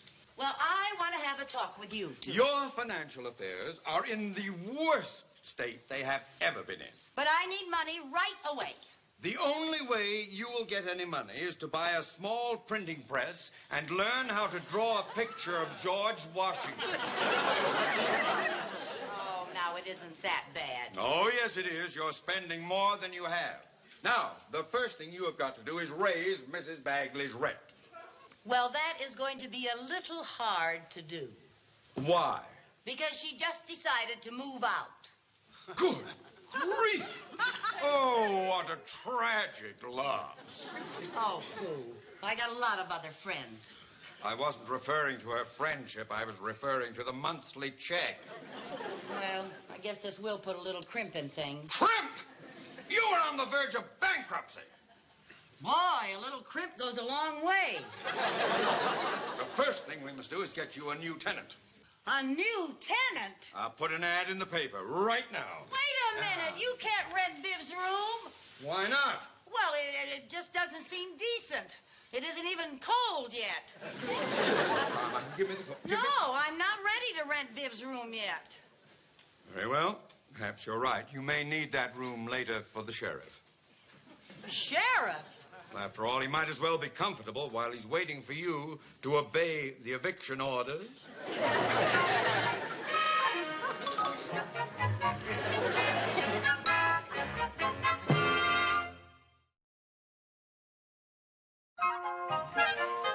Oh, Chris, hang that in the closet, will you? I want the house to look nice and neat. Mr. Mooney's bringing someone over to look at the room. Mom? Yes, dear. Do we have to rent to some stranger? Oh, I'm afraid so, honey. We need the money. Do you think Aunt Viv will ever come back? Well, it doesn't look like it. Haven't heard a word from her since she huffed out of here with all of her clothes. Well, Sherman told Jerry they're just miserable in that motel. Who cares? You do. There he is. Hello, Mr. Mooney. Yoo-hoo! They're home. Oh, she's a lovely lady. She's looking for a place for herself and her son. And I've already quoted her a price $5 higher than Mrs. Bagley was paying. Oh. Come in, come in. Yeah.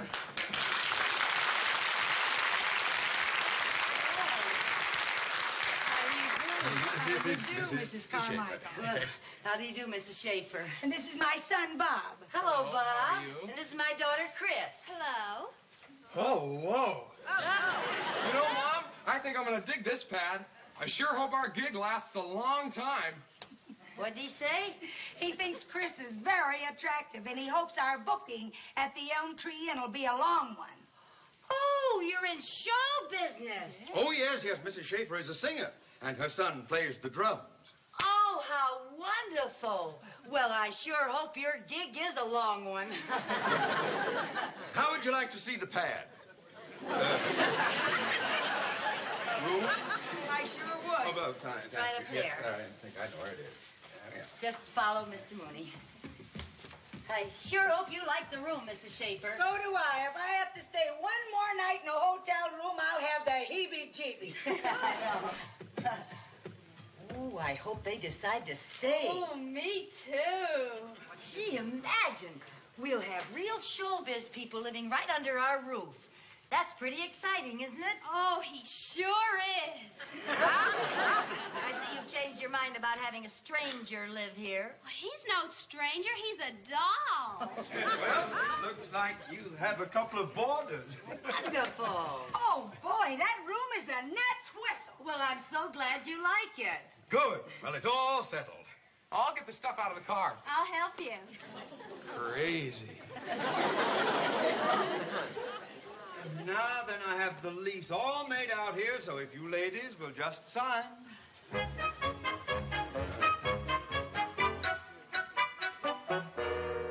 Robert, now remember, don't play the cymbals too loud so they can hear Mother sing. Okay. And Bill, you know how to come in on that thing.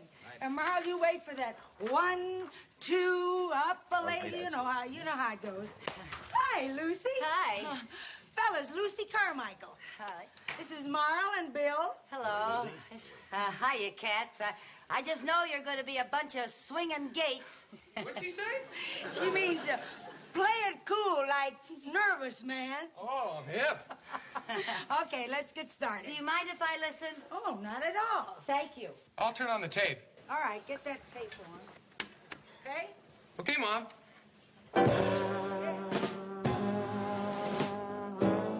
Up a lazy river by the old mill run. Lazy river in a noonday sun. Linger in the shade of a kind old tree. Throw away your trouble, dream a dream of me.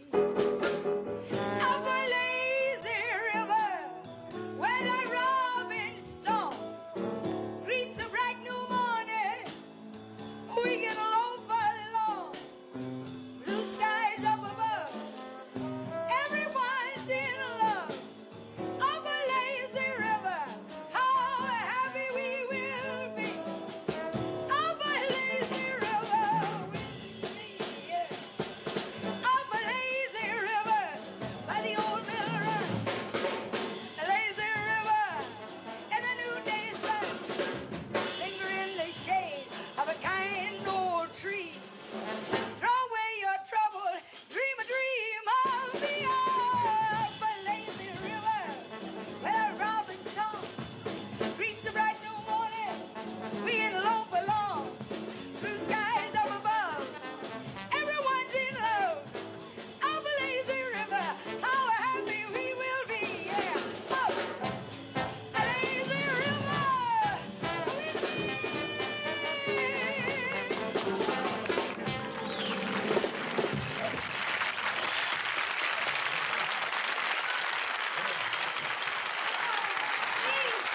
Oh, that was just great. Oh, thank you Oh, very I just much.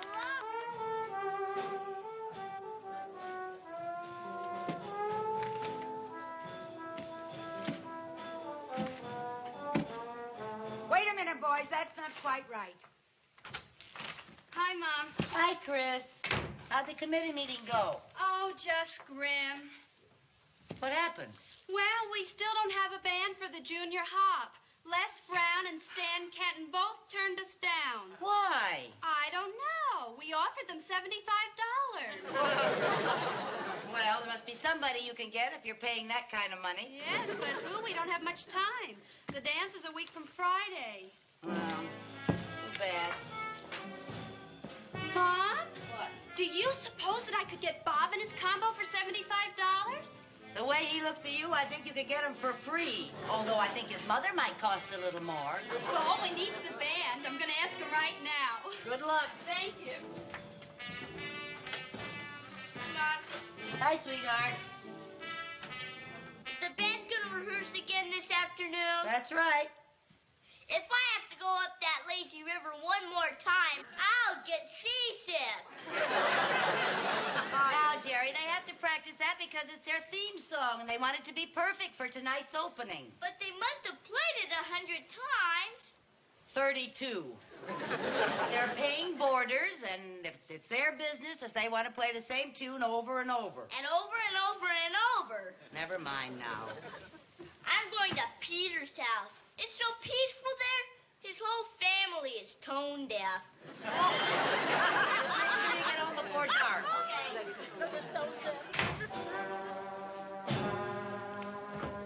Up a lazy river by the old mill run. Lazy river in the noonday sun. Linger in the shade of a kind old tree. Throw away your trouble, dream a dream of me.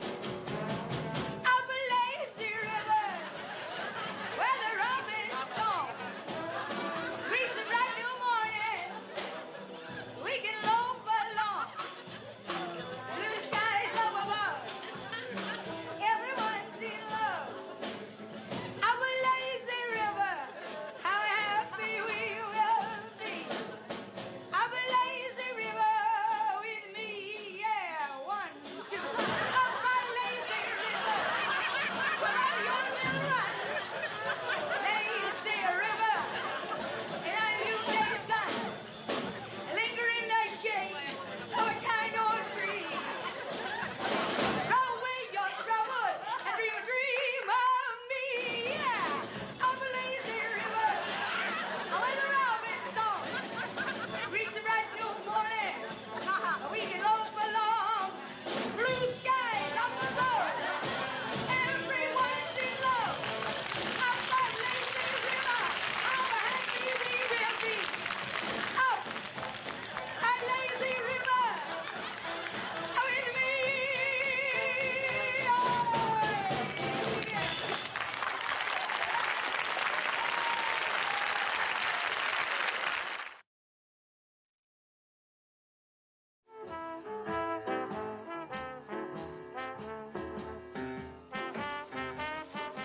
Mom, I'm going to Randy's. Okay, Mom? Mom? Oh, yeah, honey? Do you have any more of those earplugs? No, afraid not. Then I'm going to Randy's. Just a minute, young man. Let me see that shirt. You're not going anywhere until you put on a clean shirt. A clean shirt? Randy will think I'm a dude. You have a long way to go before you become a dude. Now, march.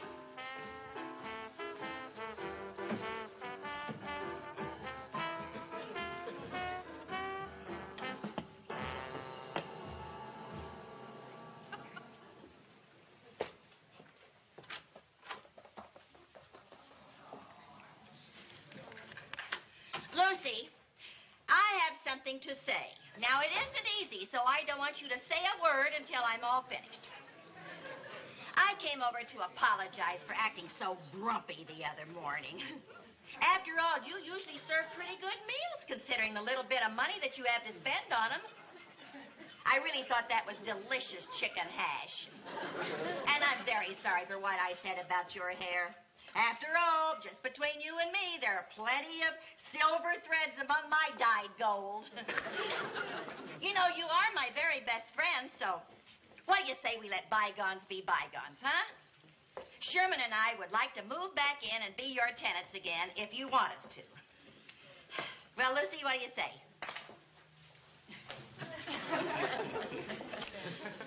Well, honestly, if I'm big enough to come over here and apologize, the least you could do is give me the courtesy of an answer. Oh, you're impossible. I'll never speak to you again as long as I live.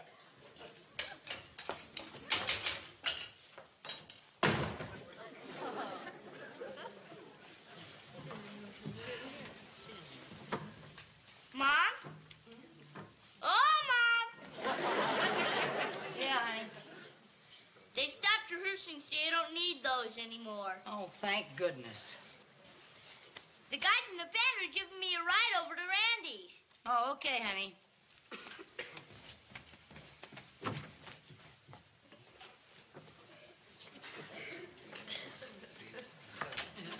And another.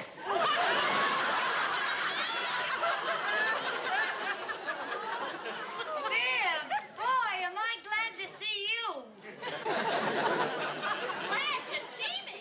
I'll say. Well, just a minute ago, I came in here and I apologized and I told you I was sorry and you wouldn't even turn around and talk to earplugs in my ears. Oh.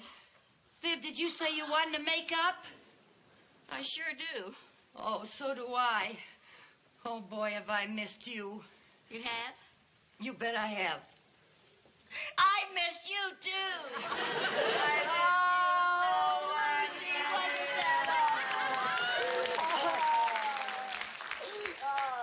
Why were you wearing your earplugs, honey? Well, I rented your room to a singer, and she rehearses all day with her band. She's very good, but you can get too much of a good thing. Oh, poor little thing. You rented my room. Well, now, it wasn't my fault. It was Mr. Mooney's idea. When he found out that your room was vacant, he almost broke out in hives. Well, I guess we can't move back in here after all. Now, wait a minute. Roberta's awfully nice, and maybe if I talked to her and explained things, maybe she'd move out. Do you really think she would? Boy, I hope so. Come on, we'll go talk to her right now. Good. Lucy, can I talk to you? I was just coming in to talk to you. Oh, Mrs. Bagley, this is Mrs. Schaefer. How do you do, Mrs. Bagley? How do you do, Mrs. Schaefer? What was it you wanted to talk to me about? My agent just called. I've got an audition at the Copa in New York Friday afternoon. Oh, that's just wonderful. Yeah, but now everything seems to be all whopper-jawed. Whopper-jawed? Yeah. You see, if they like me, I have to leave right away. Would you consider letting me out of my lease? Well, that's a lot to ask, but I think maybe I could do that. Oh, thank you.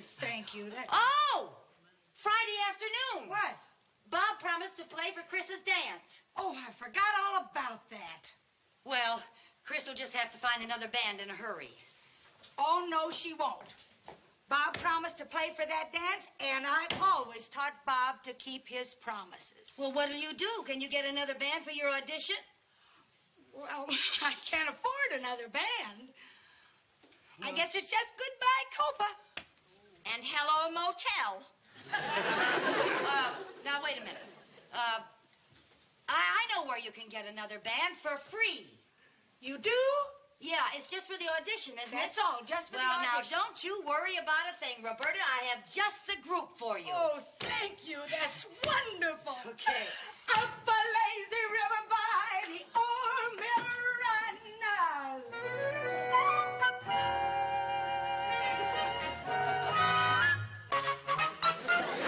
No, I haven't played since the Elks Parade 2 years ago, and my lip is still in very good shape.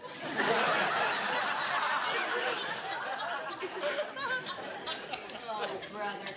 I'm surprised Roberta agreed to go ahead with this audition after she heard us play yesterday. Well, we're better than nothing. That's a matter of opinion. Well, we can't be too bad, or we wouldn't be auditioning at the Copa. Oh, for heaven's sakes, Lucy. Oh, hi, Roberta. Hi. Gentlemen, this is not my regular band. These are friends of mine that came over to play for me. Yes, I'm Lucy Carmichael on the Skins. This is Vivian Bagley on the old 88. And this is Theodore Mooney on the slush pump. Hi. I think we'll start off with Bill Bailey. Won't you please come home? That'll be fine. Okay. 1, 2, won't you come home, Bill Bailey? Won't you come home? I've cried the whole night long. You do the cooking, honey, and I'll pay the rent. You know you done me wrong. And look that lady evening, you threw me out, had nothing but a fine to Ain't it a shame? I ain't to blame. Bill Bailey, won't you please come home? Won't you come home, Bill Bailey?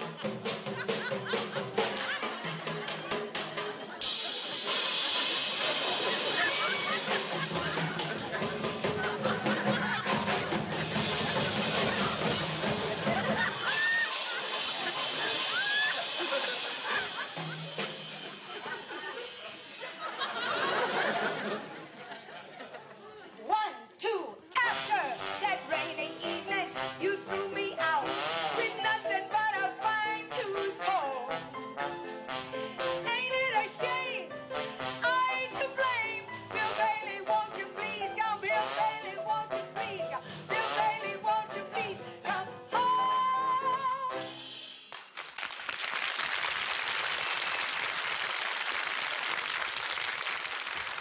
The thought of you were great. Just great. And we'd love to have you here at the Copa. I'll see you in the office. Oh, Well, Roberta. Congratulations, Roberta. You got the job. I thought you got out of our position. Congratulations, dear. We made a few clinkers, but we weren't too bad, were we? Huh? We weren't too bad, were we? Speak up. We weren't too bad, were we? Oh, wait a minute. Say you weren't taking any chances, were you?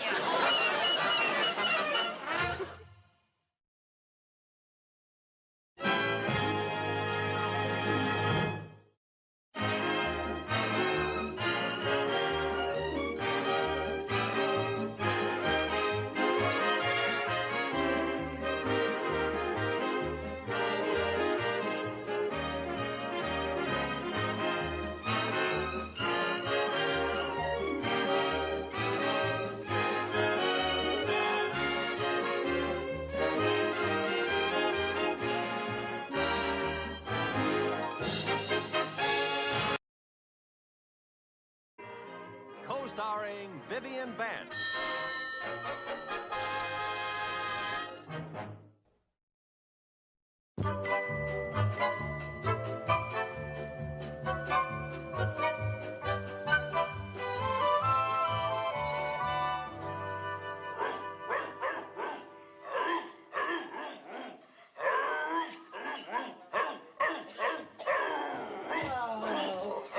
Oh, that dog.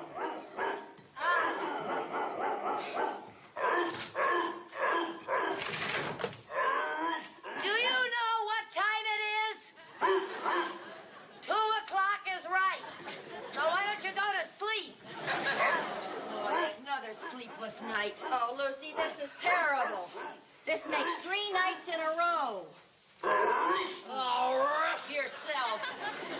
The worst thing is he starts every other dog in the neighborhood to barking. That's right. None of the other dogs ever barked tonight until this new one moved in. He's the troublemaker. Here we go again. There's Howard McAdams' Pomeranian. And next will be Audrey Simmons' Beagle. And now comes Grandma Sutton's Airedale. There we are. And now for the grand finale, the Hamilton's Police Dog.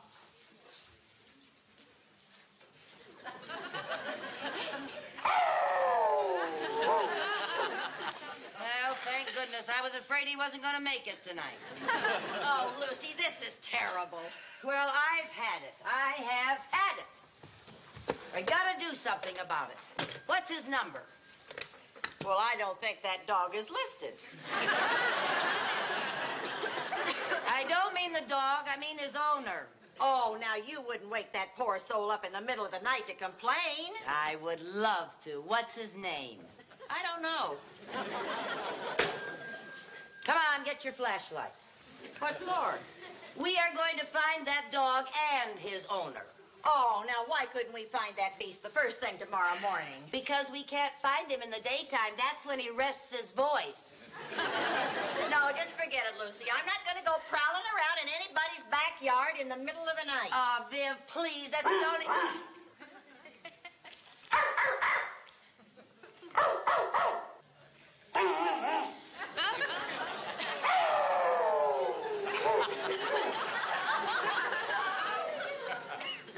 Where did I put that flashlight?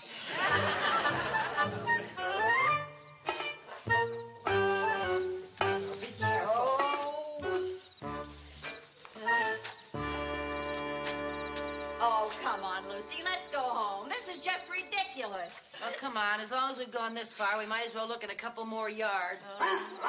Listen. It sounds like it came from right in that next yard. Yeah.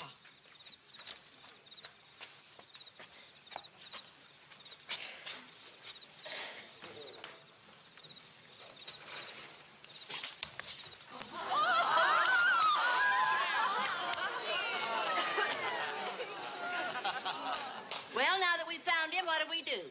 Well, one of us looks at the tag on his collar to see who he belongs to while I hold the flashlight.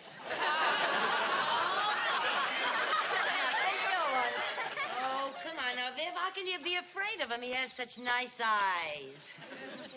How can you tell? Well, all right, I'll do it. Yeah.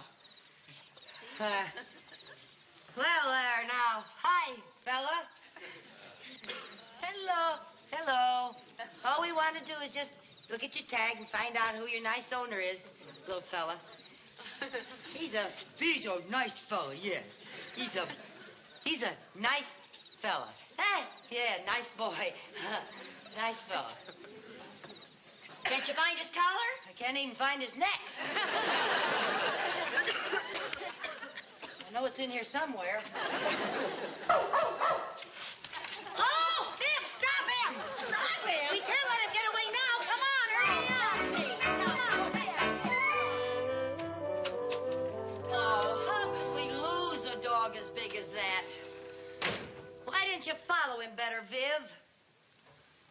Well, I'm sorry, Simon Legree. I lost the scent when he crossed the river. Oh, dear. Oh, heaven's sake. Oh,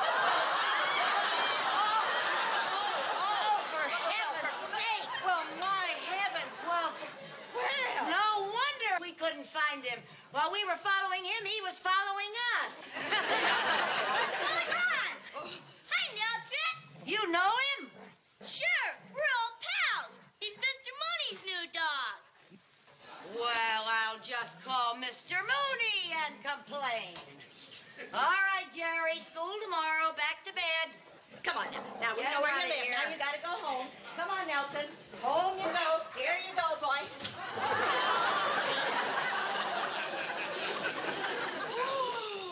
Well, I'm going to call Mr. Mooney. We got to get this thing settled once and for all. Now, Lucy, I think you better think this over. If you call Mr. Mooney, he's liable to cut off your allowance. He may not even know that his dog is keeping everyone awake. Actually, I'll be doing him a favor by telling him. Now, let me call. Go sit down.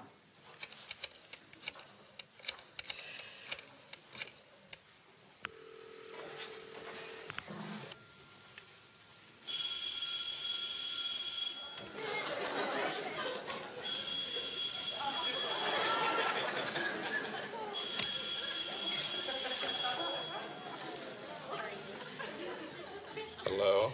Mr. Mooney, this is Lucy Carmichael. I hope I didn't disturb you. Oh, no.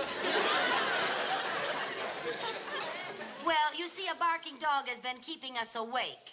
Well, thank you for that news bulletin. Good night. Wait, Mr. Mooney. It's your dog, Nelson. He's kept us awake 3 nights in a row. He's been creating quite a disturbance. Nelson, a disturbance? That's impossible. Nelson is a thoroughbred. Oh, I know that, Mr. Mooney, but he does have a very loud bark, and it sets off all the other dogs in the neighborhood. And with all that racket, we just can't get to sleep. I thought you'd want to do something about it. Oh, I do. You just put your phone by your pillow, and I'll sing you a lullaby. Mr. Mooney, if that's all you plan to do about this, I may have to take action. I may force you to keep that dog quiet. Oh, and just how do you intend to do that? Well, I will simply... Well, I'll do something. If I might make a suggestion, why don't you sue me? That's a very good idea. I will sue you. You don't stand a chance. Good night. You're going to sue him? That's right. Oh, Lucy, you haven't got money enough to hire a lawyer? I will be my own lawyer. Oh, you poor little thing. You're half crazed from lack of sleep. Not at all. But you don't know anything about law. I don't have to. I'm right. He's wrong. This is a lead pipe cinch. Besides, I've picked up a lot of legal tricks from Perry Mason.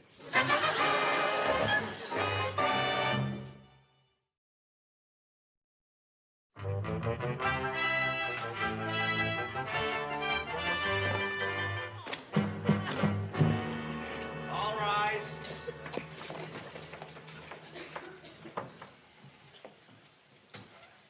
Be seated. Carmichael versus Mooney. Are both parties ready? Yes, sir. Yes, Your Honor.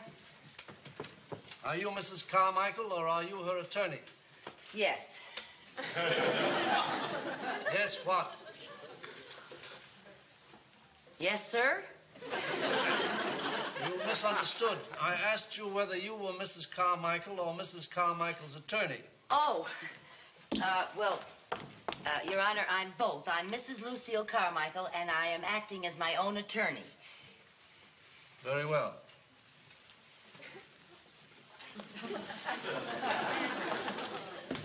Mrs. Carmichael is bringing an action for injunction to abate a nuisance. Will the attorney for the plaintiff please call the first witness?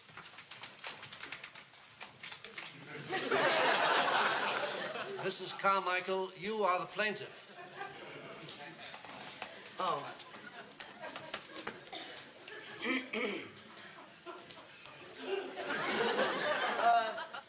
Your Honor, before I call my first witness, I should like to say that this is no ordinary squabble between two neighbors. Today, we are going to ask a question. Does one man have the right to destroy the peace of mind of an entire neighborhood? And I say to you, ladies and gentlemen of the jury, the answer is no. No, 1,000 times no. Mrs. Carmichael, there is no jury. No jury? Those are spectators. We usually have a jury in criminal cases. Well, if keeping a person up half the night isn't a crime, I'd like to know what is. Mrs. Carmichael, please call your first witness. Yes, Your Honor. I call Mrs. Vivian Bagley. Mrs. Vivian Bagley.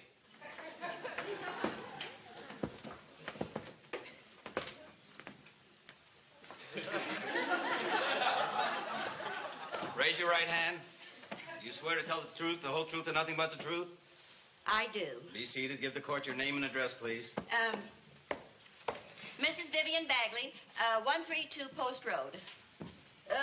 Now, Mrs. Bagley, will you tell the court, in your own words, the mental and physical anguish that you have experienced because this inconsiderate wretch has let his undisciplined beast yowl the entire night? Well, I haven't been able to sleep at night. And the other morning, I overslept.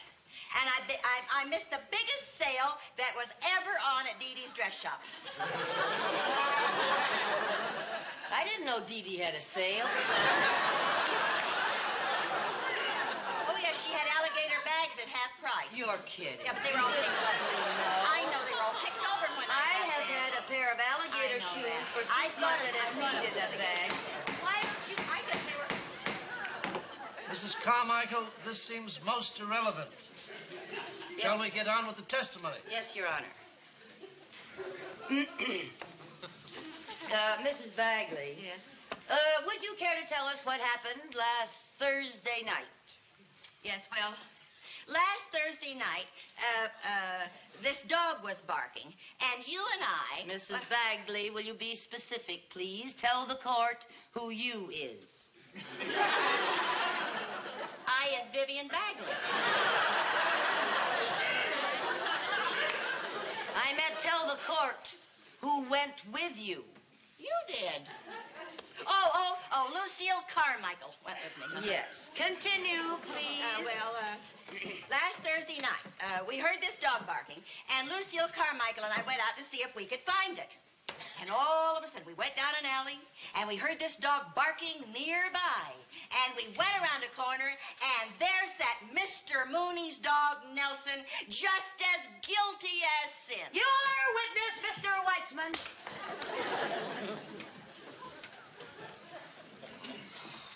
Mrs. Bagley.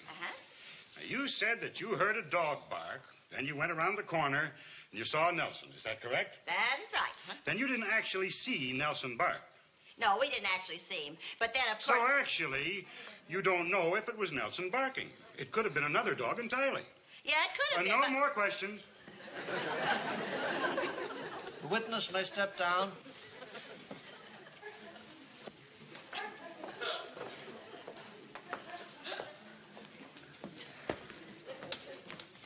You were a big help. He's tricky.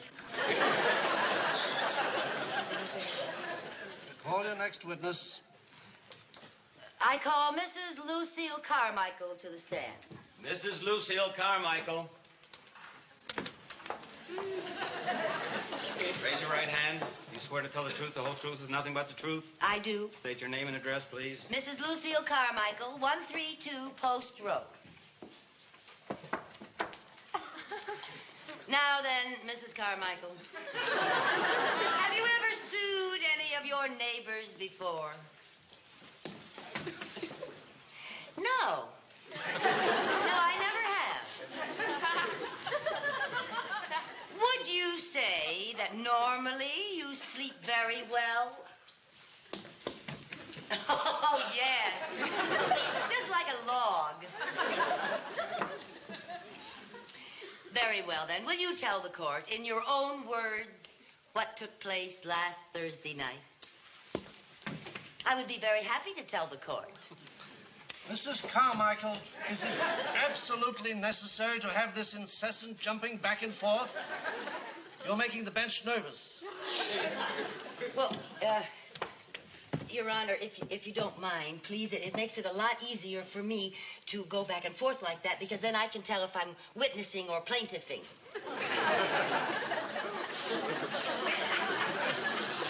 Continue. Thank you, Your Honor.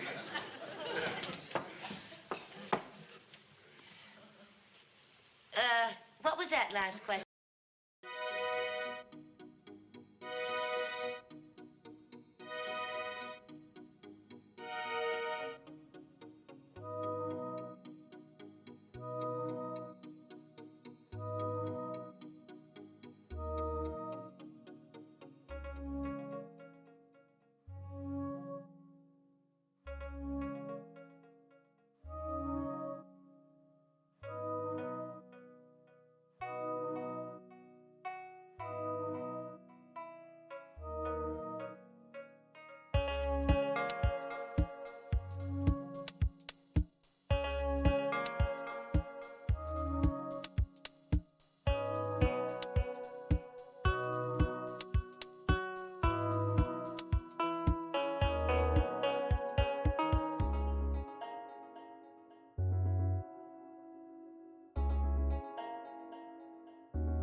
Theodore J. Mooney, 429 Elm Street.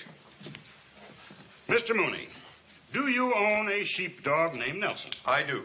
Have you ever heard him bark at night? Never. Oh, honestly. No more questions.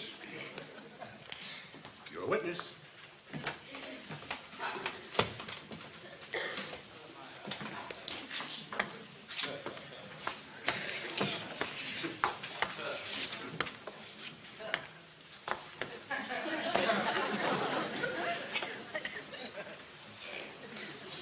Now, Mr. Mooney, you say your name is Theodore J. Mooney? Yes. And you live at 429 Elm Street? Yes. And you have a dog named Nelson? Mrs. Carmichael, you already know my name and address and the fact that I have a dog named Nelson. That is why we are here in this court. Your Honor, I believe we have a very uncooperative witness here. You bet your sweet life you have. See? You will kindly answer the questions to the best of your ability.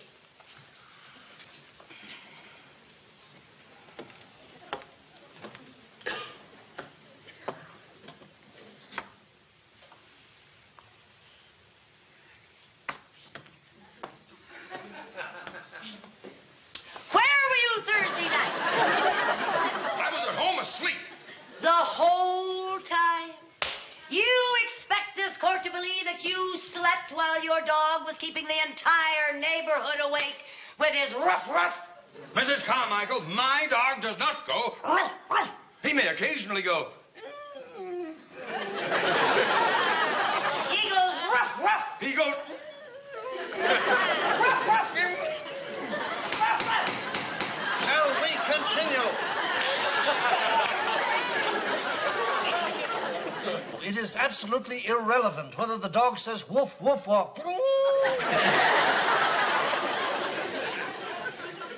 Well, now then. Your Honor, I move for an immediate dismissal. Mrs. Carmichael has failed to prove her charges that Mr. Mooney's dog, Nelson, had anything to do with the nuisance she claims took place in the neighborhood. No more questions. You may step down. Your Honor, I have a last-minute surprise witness. Mrs. Carmichael, you have had sufficient time to introduce your witnesses. This court has been very patient with your case. But, Your Honor, you wouldn't want to stand in the way of justice, would you? Well, I didn't actually have that in mind. No.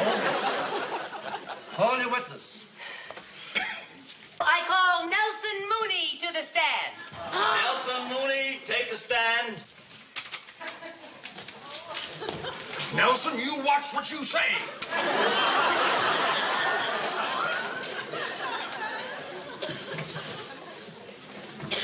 Do you swear to tell the truth, the whole truth, and nothing but the truth? Joe, that was not necessary.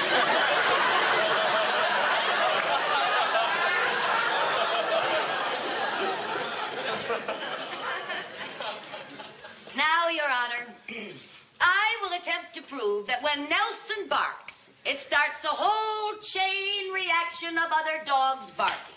Well, that's a very interesting theory, Mrs. Carmichael, but won't it be a little difficult to prove without the other dogs? I have the other dogs. They are stationed throughout the courthouse. Howard McAdams' Pomeranian is in the mayor's waiting room. Audrey Simmons' Beagle is in the park commissioner's office. Grandma Sutton's Airedale is in the lobby, and the Hamilton police dog is where, Viv? In the sheriff's office. I had to put the police dog in the sheriff's office.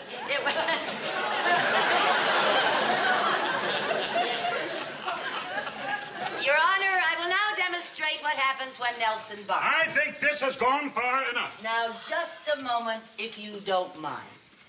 Oh, Your Honor, Nelson only barks when everybody is asleep. So would you all please close your eyes? Everyone will please close their eyes. Thank you. No, we will not close our eyes. Oh, well, it was just a thought. You can open your eyes. Okay, Nelson boy. You know what to do now, Nelson. Remember, you're under oath. All right, now, Nelson, speak. Speak. Speak.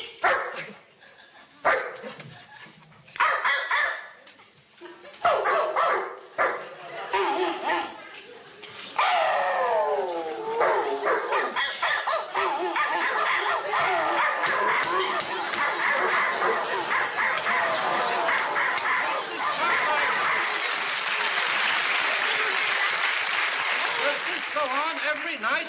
All night, every night, Your Honor. This court finds for the plaintiff. Mooney, you're guilty of sin. Court adjourned.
Rosie Harrigan, you better get in here if you want some chow this morning. I hear you.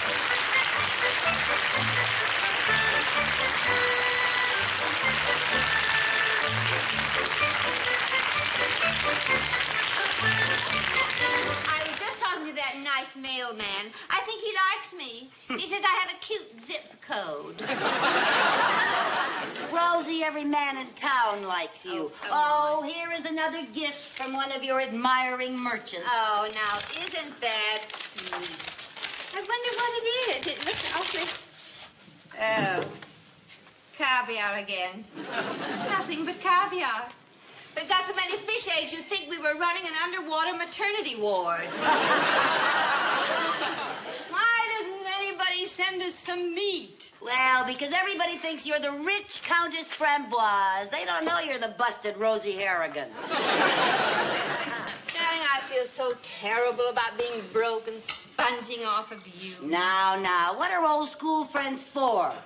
Well, we'll have to live off of caviar the rest of the week. Not for me, thank you. I'm allergic to caviar. Every time I eat that, I break out in hives.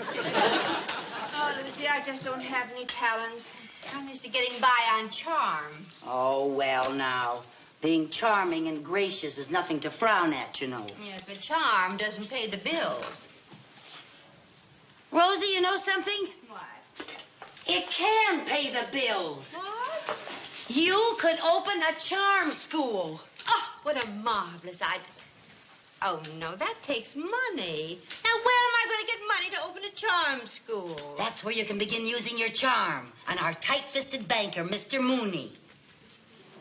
He adores you.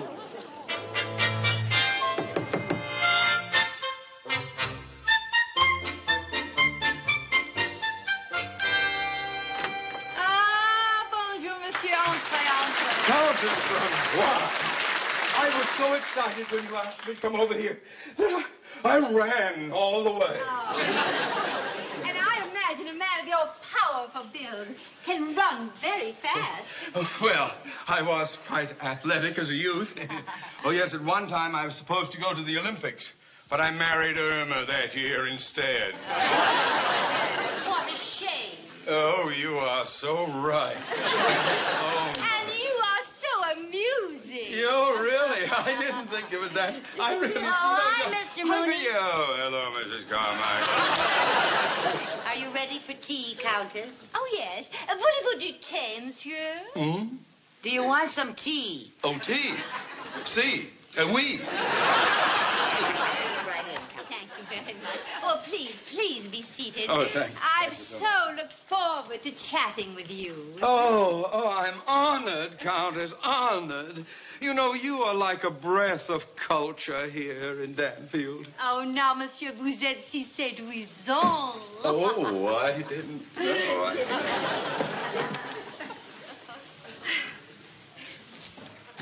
I thought she'd never leave. Lucy is a wonderful person. She wants to leave us alone because, frankly, I have a little favor to ask of you. A favor? Of me? A lowly commoner? Yes, Mr. Money. That's Mooney. Of course, you can call me Theodore. Or even Teddy. Theodore. Well, I'm glad that you spoke of culture. Because, frankly, I think Danfield could use a little culture. Oh, my sentiments, exactly. Yes. Then I am sure you can understand why I'd like to open a charm school here in Danfield. A charm school. Oh, what a wonderful idea. I couldn't help overhearing. Now, what do you think of this idea? Why, Countess, with you in charge, a charm school would be sensational. Oh, I knew a man of your breeding would agree with me. There's just one tiny little problem. Money. You see, all of my money is tied up in a Swiss bank. Oh, well, couldn't you send for it?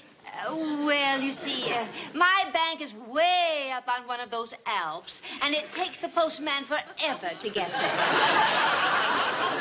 So I thought perhaps your bank... Oh, dear. Oh, Countess, much as it hurts me to say this, my bank is not in a financial position to advance a loan just now. Teddy, I was so counting on you. Counting on Teddy. Yes. Oh, fudge. Wait a minute.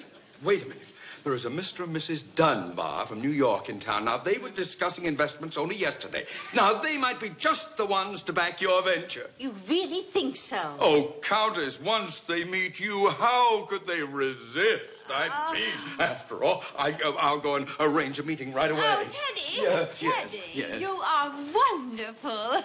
No, Gad!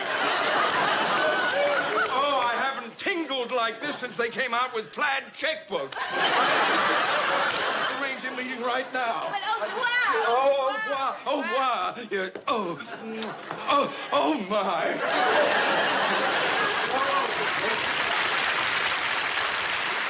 Rosie, you did it.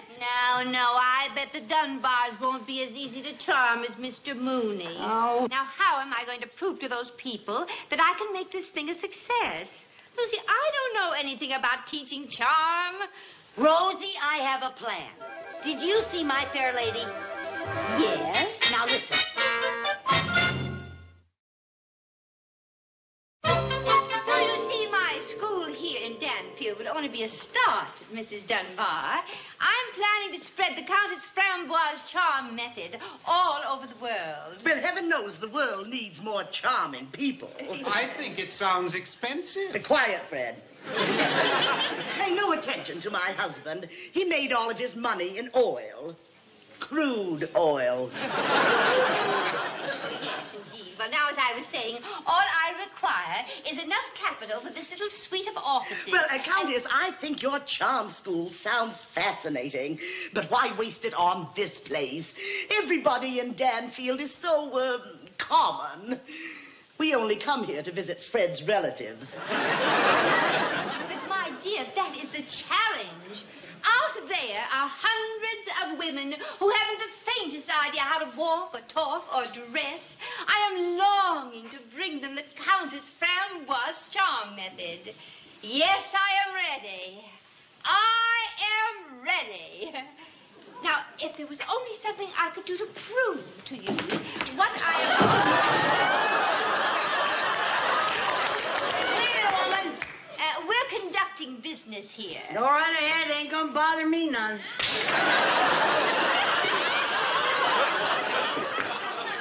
Well, no, as I was saying, Mrs. Dunbar, about our investment, you see, it was the, lady, your whistling is annoying us. Lady. Your whistling is annoying us. Oh, yeah, I don't whistle so good since I had my 2 front teeth knocked out in a fight. I just had them by their roots. I deplore fighting. Yeah, me too. I get a kick out of it. But now, as to our investment... Well, Countess, before we would dream Hey, of what making time any... is it, fat lady? It's 12 o'clock. Oh, boy, I gotta feed my face. Oh,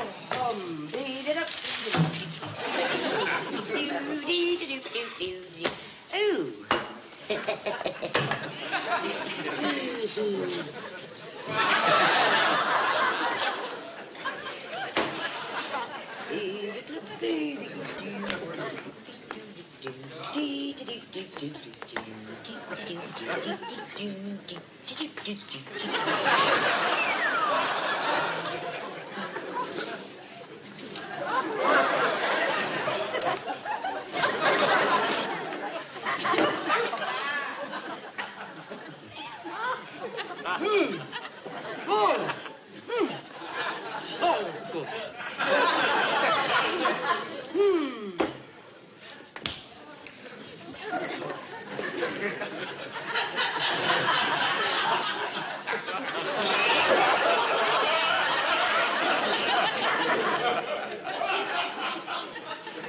What's the matter with you? You want a sweet? How vile. It's the only flavor they had left. Pink bile. I think perhaps we should talk over here. What a crude person. Yes, well, my dear, you can't blame her. She's a victim of society. In fact, she's exactly the type that my school could help. Do you think you could help her? Quiet, Fred. Do you think you could help her? Well, it might be a very interesting challenge. Now, let me give her a few tests. Pardon me. What'd you do? I would like to talk to you, Miss Lumpwamper. Liza Lumpwamper. I come from a long line of lumpwampers. Lumpwamper. Well, I'd like to play a little game with you, Miss Lumpwamper. Oh, what do you want to play, honey? You got some dice? No. I would like you to say, the rain in Maine falls plainly on the grain. Now, why would you want me to say a stupid thing like that? It ain't even cloudy out. How do you know it's raining in Maine? Now. I was just trying to study your speech habits. Well, I don't have any habits. I just say what comes to my mind. But I'd like you to recite something. You mean like a poem? Yes, a poem. I mean a poem. Oh, I know a loverly poem. Oh, good. Yeah, it's called Pull Down the Awning, Mother. Daddy's leading a shady life. I'm standing in front of the local saloon, and I saw him dancing with... Oh, the best part's coming. No. Never mind. Now, can you do anything else? Yeah. I can call Hobbs. Oh, that's very good. Come here. Down that.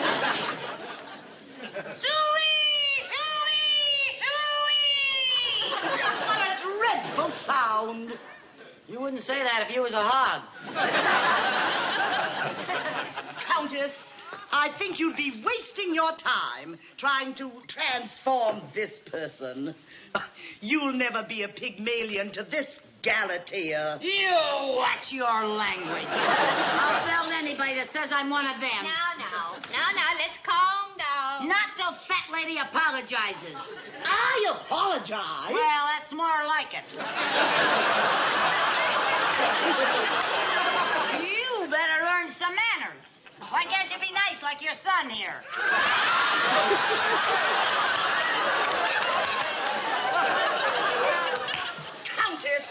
Countess, it would indeed be a miracle if you could do anything with that person. Then I accept your challenge. I will make... challenge? A challenge? I will make a lady out of this poor creature.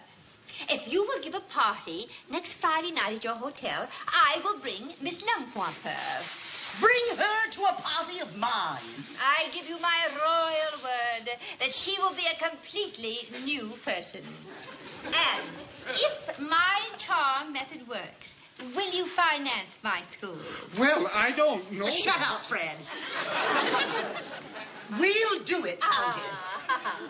But I don't see how you can make a silk purse out of that sow's ear. That does it, lady. Okay, I'm gonna knock your teeth out.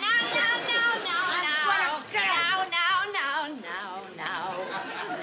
I will take this poor wretched bit of flotsam and jetsam, battered and buffeted by the stormy sea of life, and I will perform a complete metamorphosis on it. What are you gonna do to who? I shall make a lady out of this dreary, drab drudge, this slovenly... Slob. Now, I have work to do. If I'm going to perform this miracle, I'll need every minute. Every minute for the next 10 years, I would think. Well, now, my dear, I will see you Friday at your suite, 8 o'clock. Until then, Yes. Countess. Hello. Bye-bye, Fred. Yes. Bye-bye. Abianto. We did it. We did it.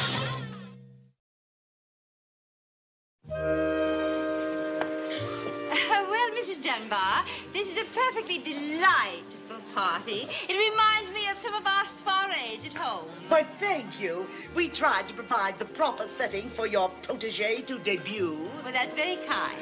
It's the same in crude oil. We like to celebrate a new well. Quiet, Fred. When is Miss Lumpwamper coming? Oh, she'll be here. I've taught her it's more charming to be late. Oh, we're having a special unveiling tonight. I'll tell her, Fred. We're having a special unveiling tonight.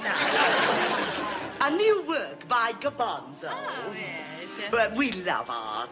In our place in New York, we have 2 Picassos. Oh, really? Well, Pablo is wonderful. He did some work at my villa on the Riviera. Picasso painted your portrait? No, he painted my kitchen. Miss Liza Lumpwamper.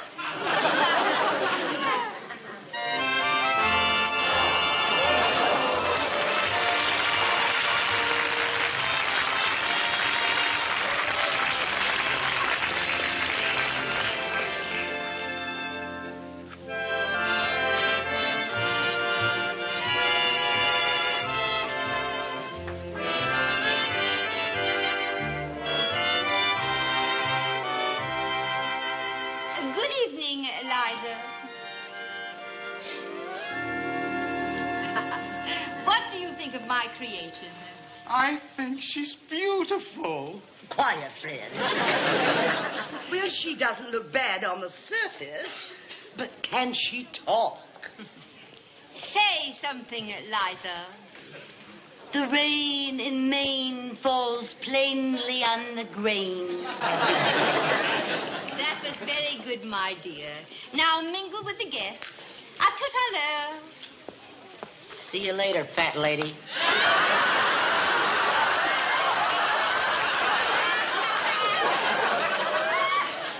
I haven't quite finished with her yet. Oh.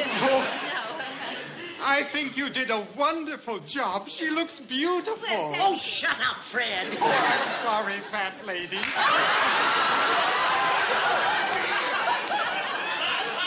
Countess, I'd like to have you meet some of our... Well, thank you very much.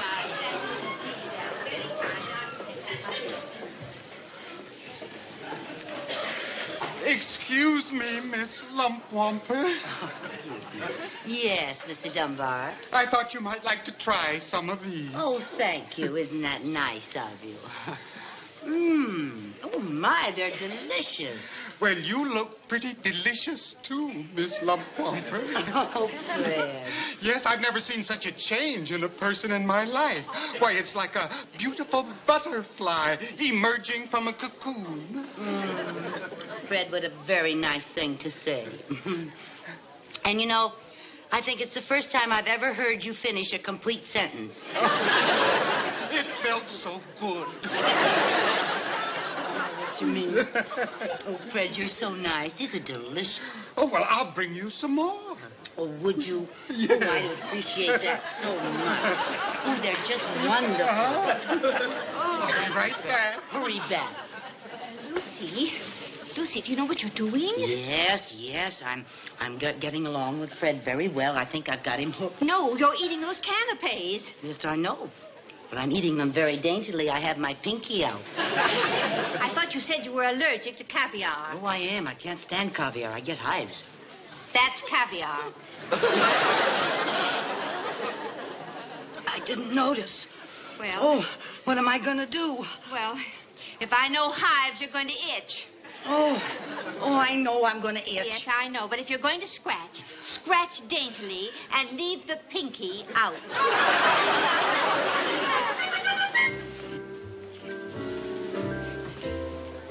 Lucy, stop scratching in front of all these people. I can't help it. I itch in front of all these people. Stop for a minute. Oh, dear. Here comes that Mrs. Balance. Let's get out here. Come on. Oh, Countess! Countess! Yes, my dear. Countess, my husband and I are going to France next month, and we would love to see your chateau. How do we get there? Well, it's rather difficult to explain. That means you take the boat train from Le Havre to Paris, then you go south to Marseille, then up to Lyon. Why don't you draw a map? A map? Yes, right here. Oh, yes. Oh, that's a marvelous idea that I can explain here, yes. Well, now, you take the boat train from Le Havre to Paris. Oh. Now, while you're in Paris, I would suggest that you see the Eiffel Tower. Oh, it's higher. It is higher. Very.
She'll never be anything else. Now, just a minute. Now, just a minute. We have to remember our manners. Our manners? Yes, a real lady knows.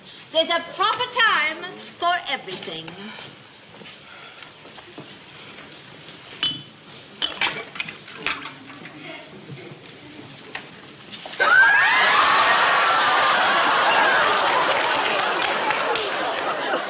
And that was the proper time for that. Fred, shut up, Dora!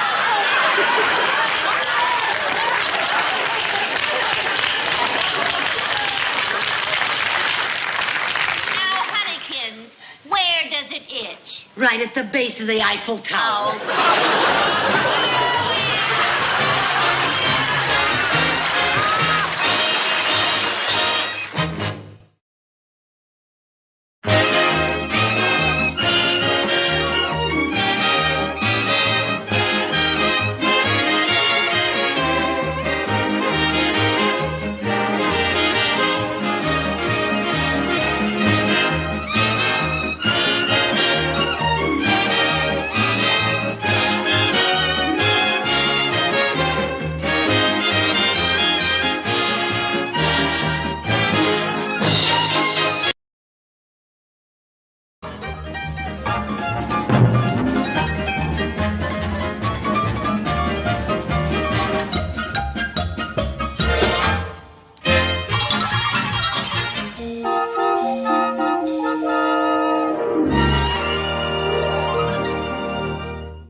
Lucy, I have just got to get a job.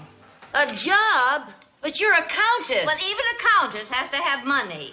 Well, I have never thought it was right for nobility to work. Honey, there's an old French proverb. When you're behind the 8-ball, you'll stoop to anything to get a meatball. Well, I guess it's my turn to do the dishes. But knowing how strongly you feel about nobility working, I don't feel that strongly about it. Oh.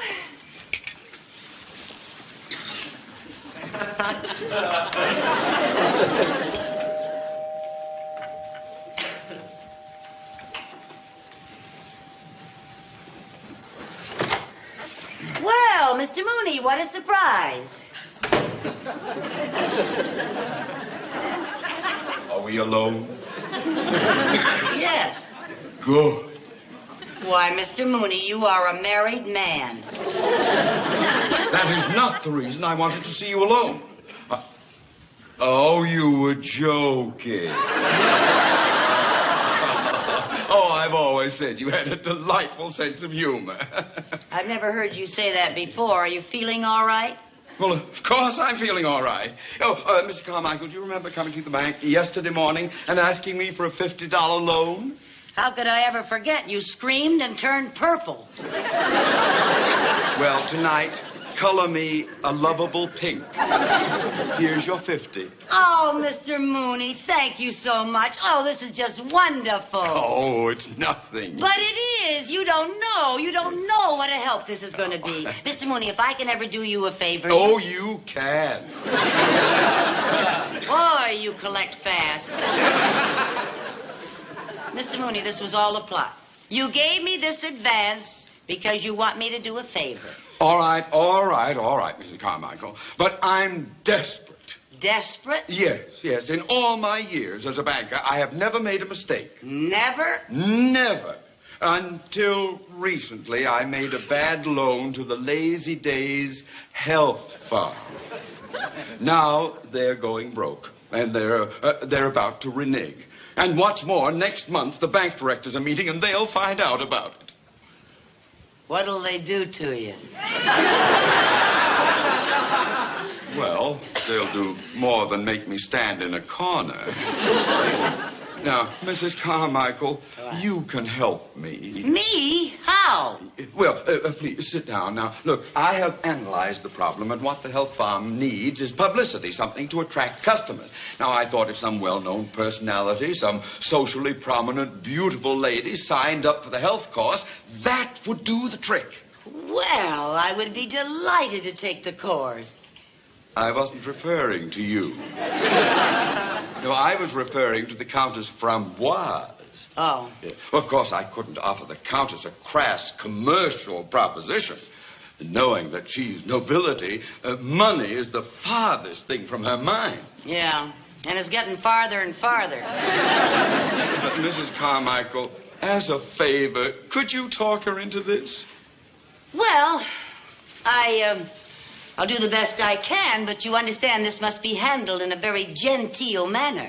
After all, we are dealing with a countess. Oh. Hey, Lucy, how do you work the garbage disposal? Oh, Mr. Money. That's Mooney. Oh, yes, c'est charmant de vous avoir encore. Oh, the encore is all mine. Oh. Oh, how gallant. Countess, Mr. Mooney would like to ask a favor of you. Oh? You see, he made a loan to a health farm that isn't doing so well. And he thought that if you went there for a course, it would give them a lot of good publicity. You mean use my name as an endorsement? Oh, no, please, Countess, don't get the wrong idea. There would be no commercial stigma attached. No, you would just be doing some poor soul a good deed. Yeah. It would be sort of a benevolent gesture on your part. Mm-hmm. And for doing it, you ought to get a bundle of loot. Mrs. Carmichael! Please, don't be vulgar. Dear Countess, I wouldn't think of insulting you by offering you money.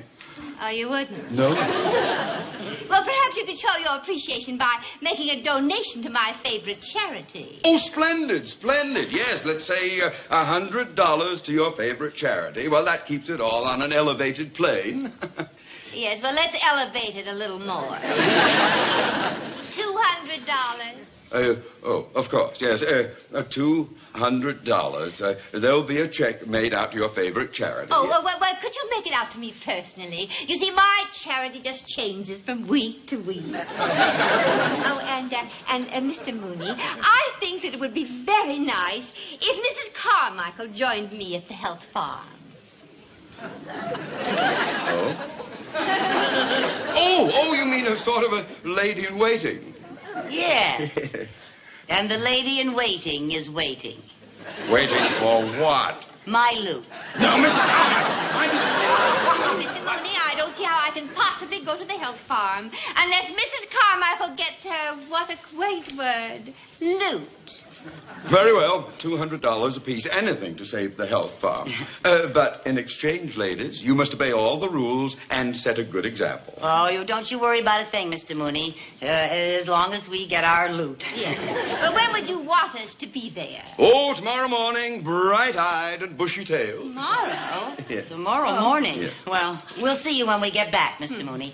Oh, you'll see me sooner than that. What do you mean? Well, as an economy measure, I have taken over the job of physical instructor at the health farm. You? What do you know about being a physical instructor? Well, I assure you I'm very well qualified. At college, I was an all-round athlete. I had a fine build, bulging muscles. Of course, that's all behind me now.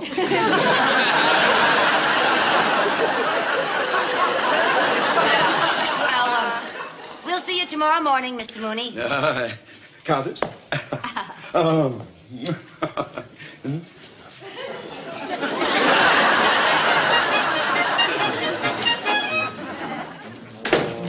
$200 apiece. How about that?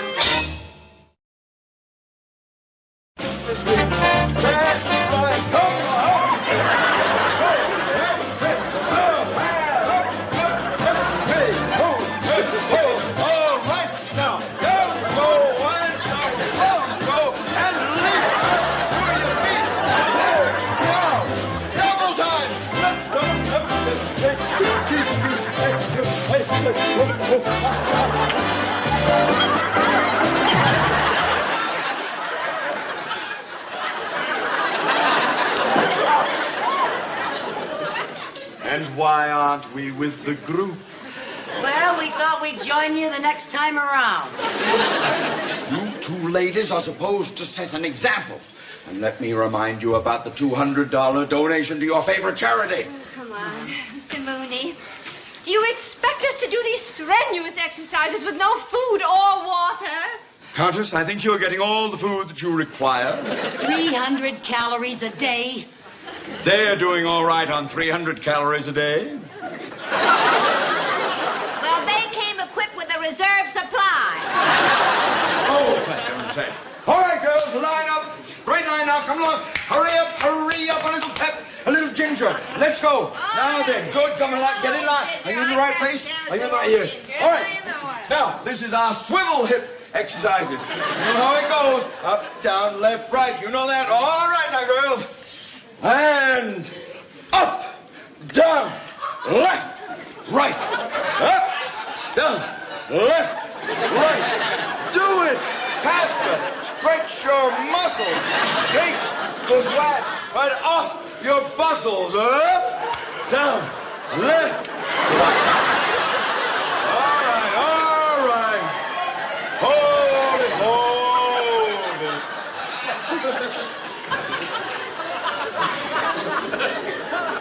Mrs. Carmichael, what seems to be your problem? Well, I was doing all right on my onesies and twosies, but I keep bruising my threesies. All right. Now, let's get to something else. You two go over on the pulleys. You two on the mat. And you two... Oh, I beg your pardon. Over here.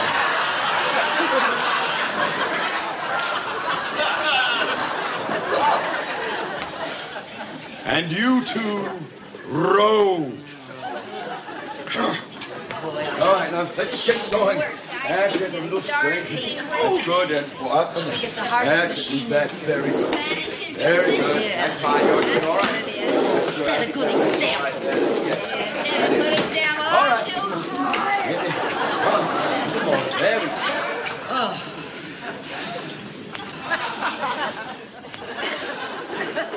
And why aren't we rowing? I'm floating downstream. And you? Are you waiting for the light to change? Well, I started to get seasick. Oh, all right, gather around quickly now. Come on. Come on. Countess, will you please? Countess, please come and get into line where you belong. All right now, girls, come on. Have you got your towels? Are you in line? No, we're going out into the fresh air and climb the mountains. Isn't that lovely? That should be very interesting, watching these mountains climb another mountain. All right. Now then, in place, double time. Lift your deep boat. Forward. March. Lift your deep boat.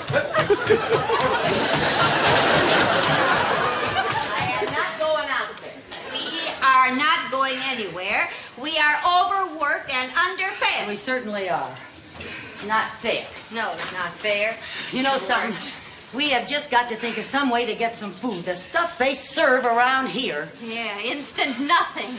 We need real food like meat and potatoes and pie a la mode, just covered with whipped cream and ice cream. Carmichael, we're waiting. The Simon Legree of the concentration camp. Oh, come on. Hey, wait a minute. I got an idea. What? You know, maybe if we made it look like an emergency, you know, like we were really cracking up from starvation, maybe they'd give us some solid food. Yeah, maybe they would. Ladies, where are you? Here he comes. Yeah. Now, remember, we're dying of starvation. Let's put on an act. Well, I don't know about you, but I won't be putting on an act. Oh. Ladies. We've got it. Food. We've got it. Food. Have food. Food. Just a piece of bread. Just a little morsel. A little crumb. Could I have some fish? Sardines. Anything. A cracker. I am not moved. You cannot fool me with this ridiculous, phony act. Now, you cannot be as hungry as all that. Lucy, should we show him how hungry we really are? Yeah.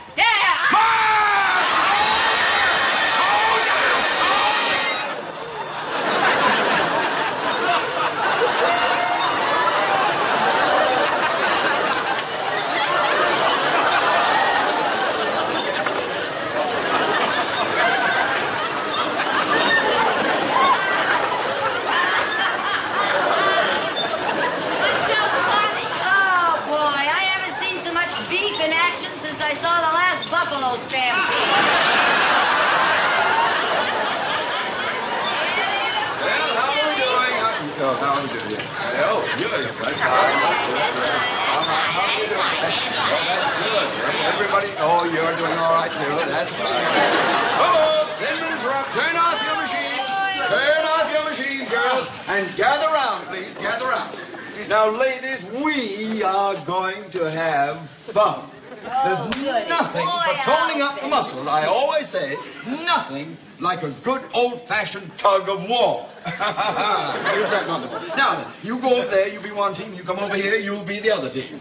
There we are. Get over there. Now, hurry up, girls. Come along. Move along. That's right. You want to take that? Now. All right. All right. Now, grab her over there. That's right. Now then, remember to put a strain on it. Are you... Let's get over here a little bit more. Don't... Oh, my... All right, now. Are you ready? Yes, we're ready. Tug! Have you? Now, just a minute. This isn't fair. We'll trade one of ours for two of yours. Yeah, this one.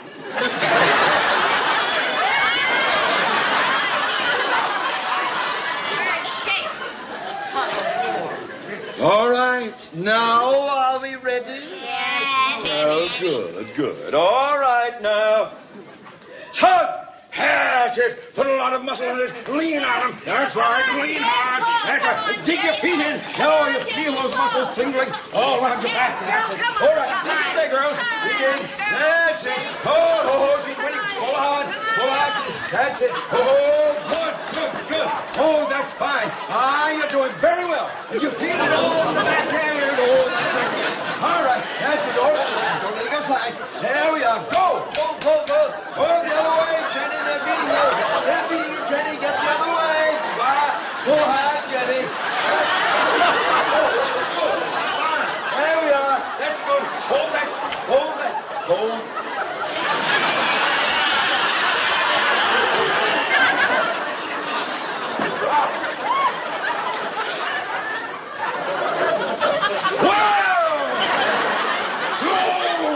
That is not cricket! Oh, now, Mr. Mooney, you better watch out, Mr. Mooney. Oh, no, you better watch out. No, you better watch out.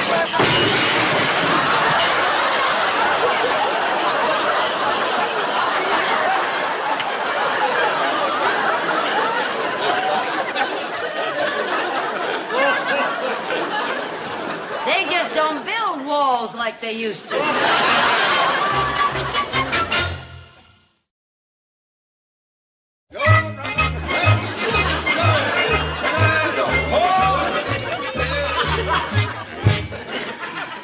All right, girls, lunch break. Oh, line up. You're not in that line. Right, go on, Matt. Here you are. There's your lovely lunch. A lovely lunch for you, too. Oh, isn't that delicious? Just makes me drool to look at it. There you are. And there... Oh, your lunch, Countess, and yours. Same old gourmet special.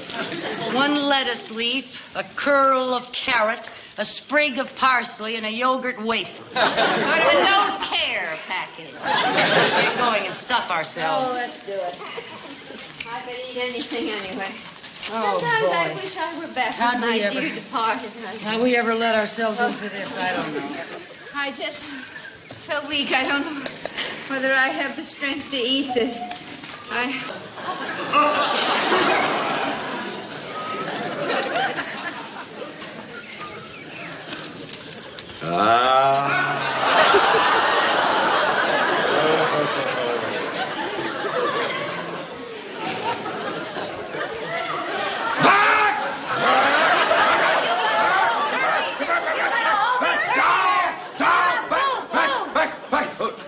better get out of here. If you saw what I had for dessert, delicious deep dish strawberry shortcake smothered in whipped cream. Oh, you'd really go for sir. And you said, Give us a little bite. Just a tiny little bite. Just. I just don't know what. Lucy, Lucy? Lucy? Lady finger! Oh, no! I gotta have food. Just a minute. Last night I sneaked over to the farm next door and I found something. What'd you get? What'd you find? Well, never mind. What'd you get? You got something to eat? Yes, I got What have you got? I stashed it. I stashed it right. What is it? Fresh egg. Oh, I was saving it for an emergency. Well, this is it. Sit on it and hatch it. That is insulting. Now we will eat it raw. Raw? Yes, raw eggs are very nourishing. Now, how can I divide this? Well, here, I'll show you. No, oh, no, I want it.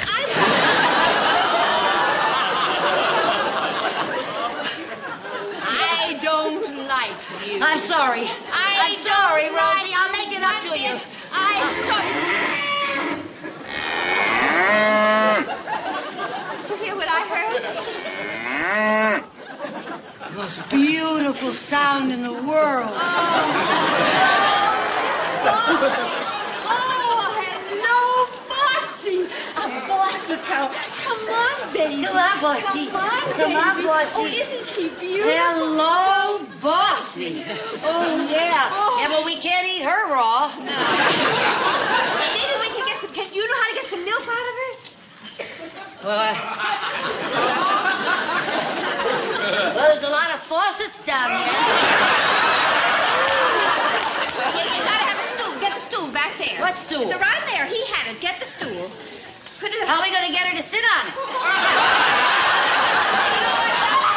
Sit on it, silly. Now, there's a bucket. There's a bucket over in the barn there. Go get the bucket. Oh. Yeah. Come on. Go ahead, honey. She doesn't do it all by herself. Oh, well, what should I do? Well, just grab on and make believe you're climbing a rope.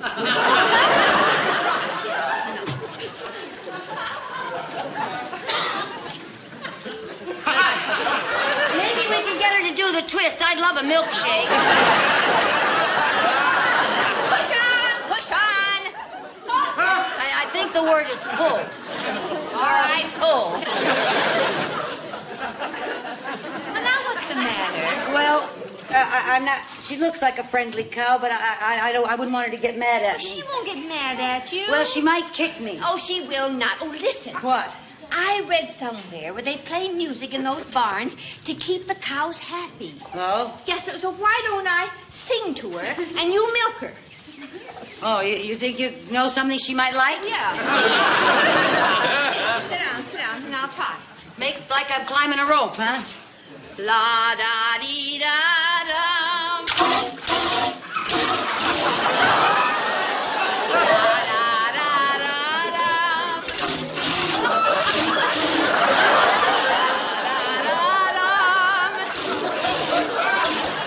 Hey, Rosie, it's working. I wonder what she's doing with rock and roll. Honey, I'm starved. Well, sit over here and I'll give you some direct from the factory. Sit down. Shoot the juice to me, Luce.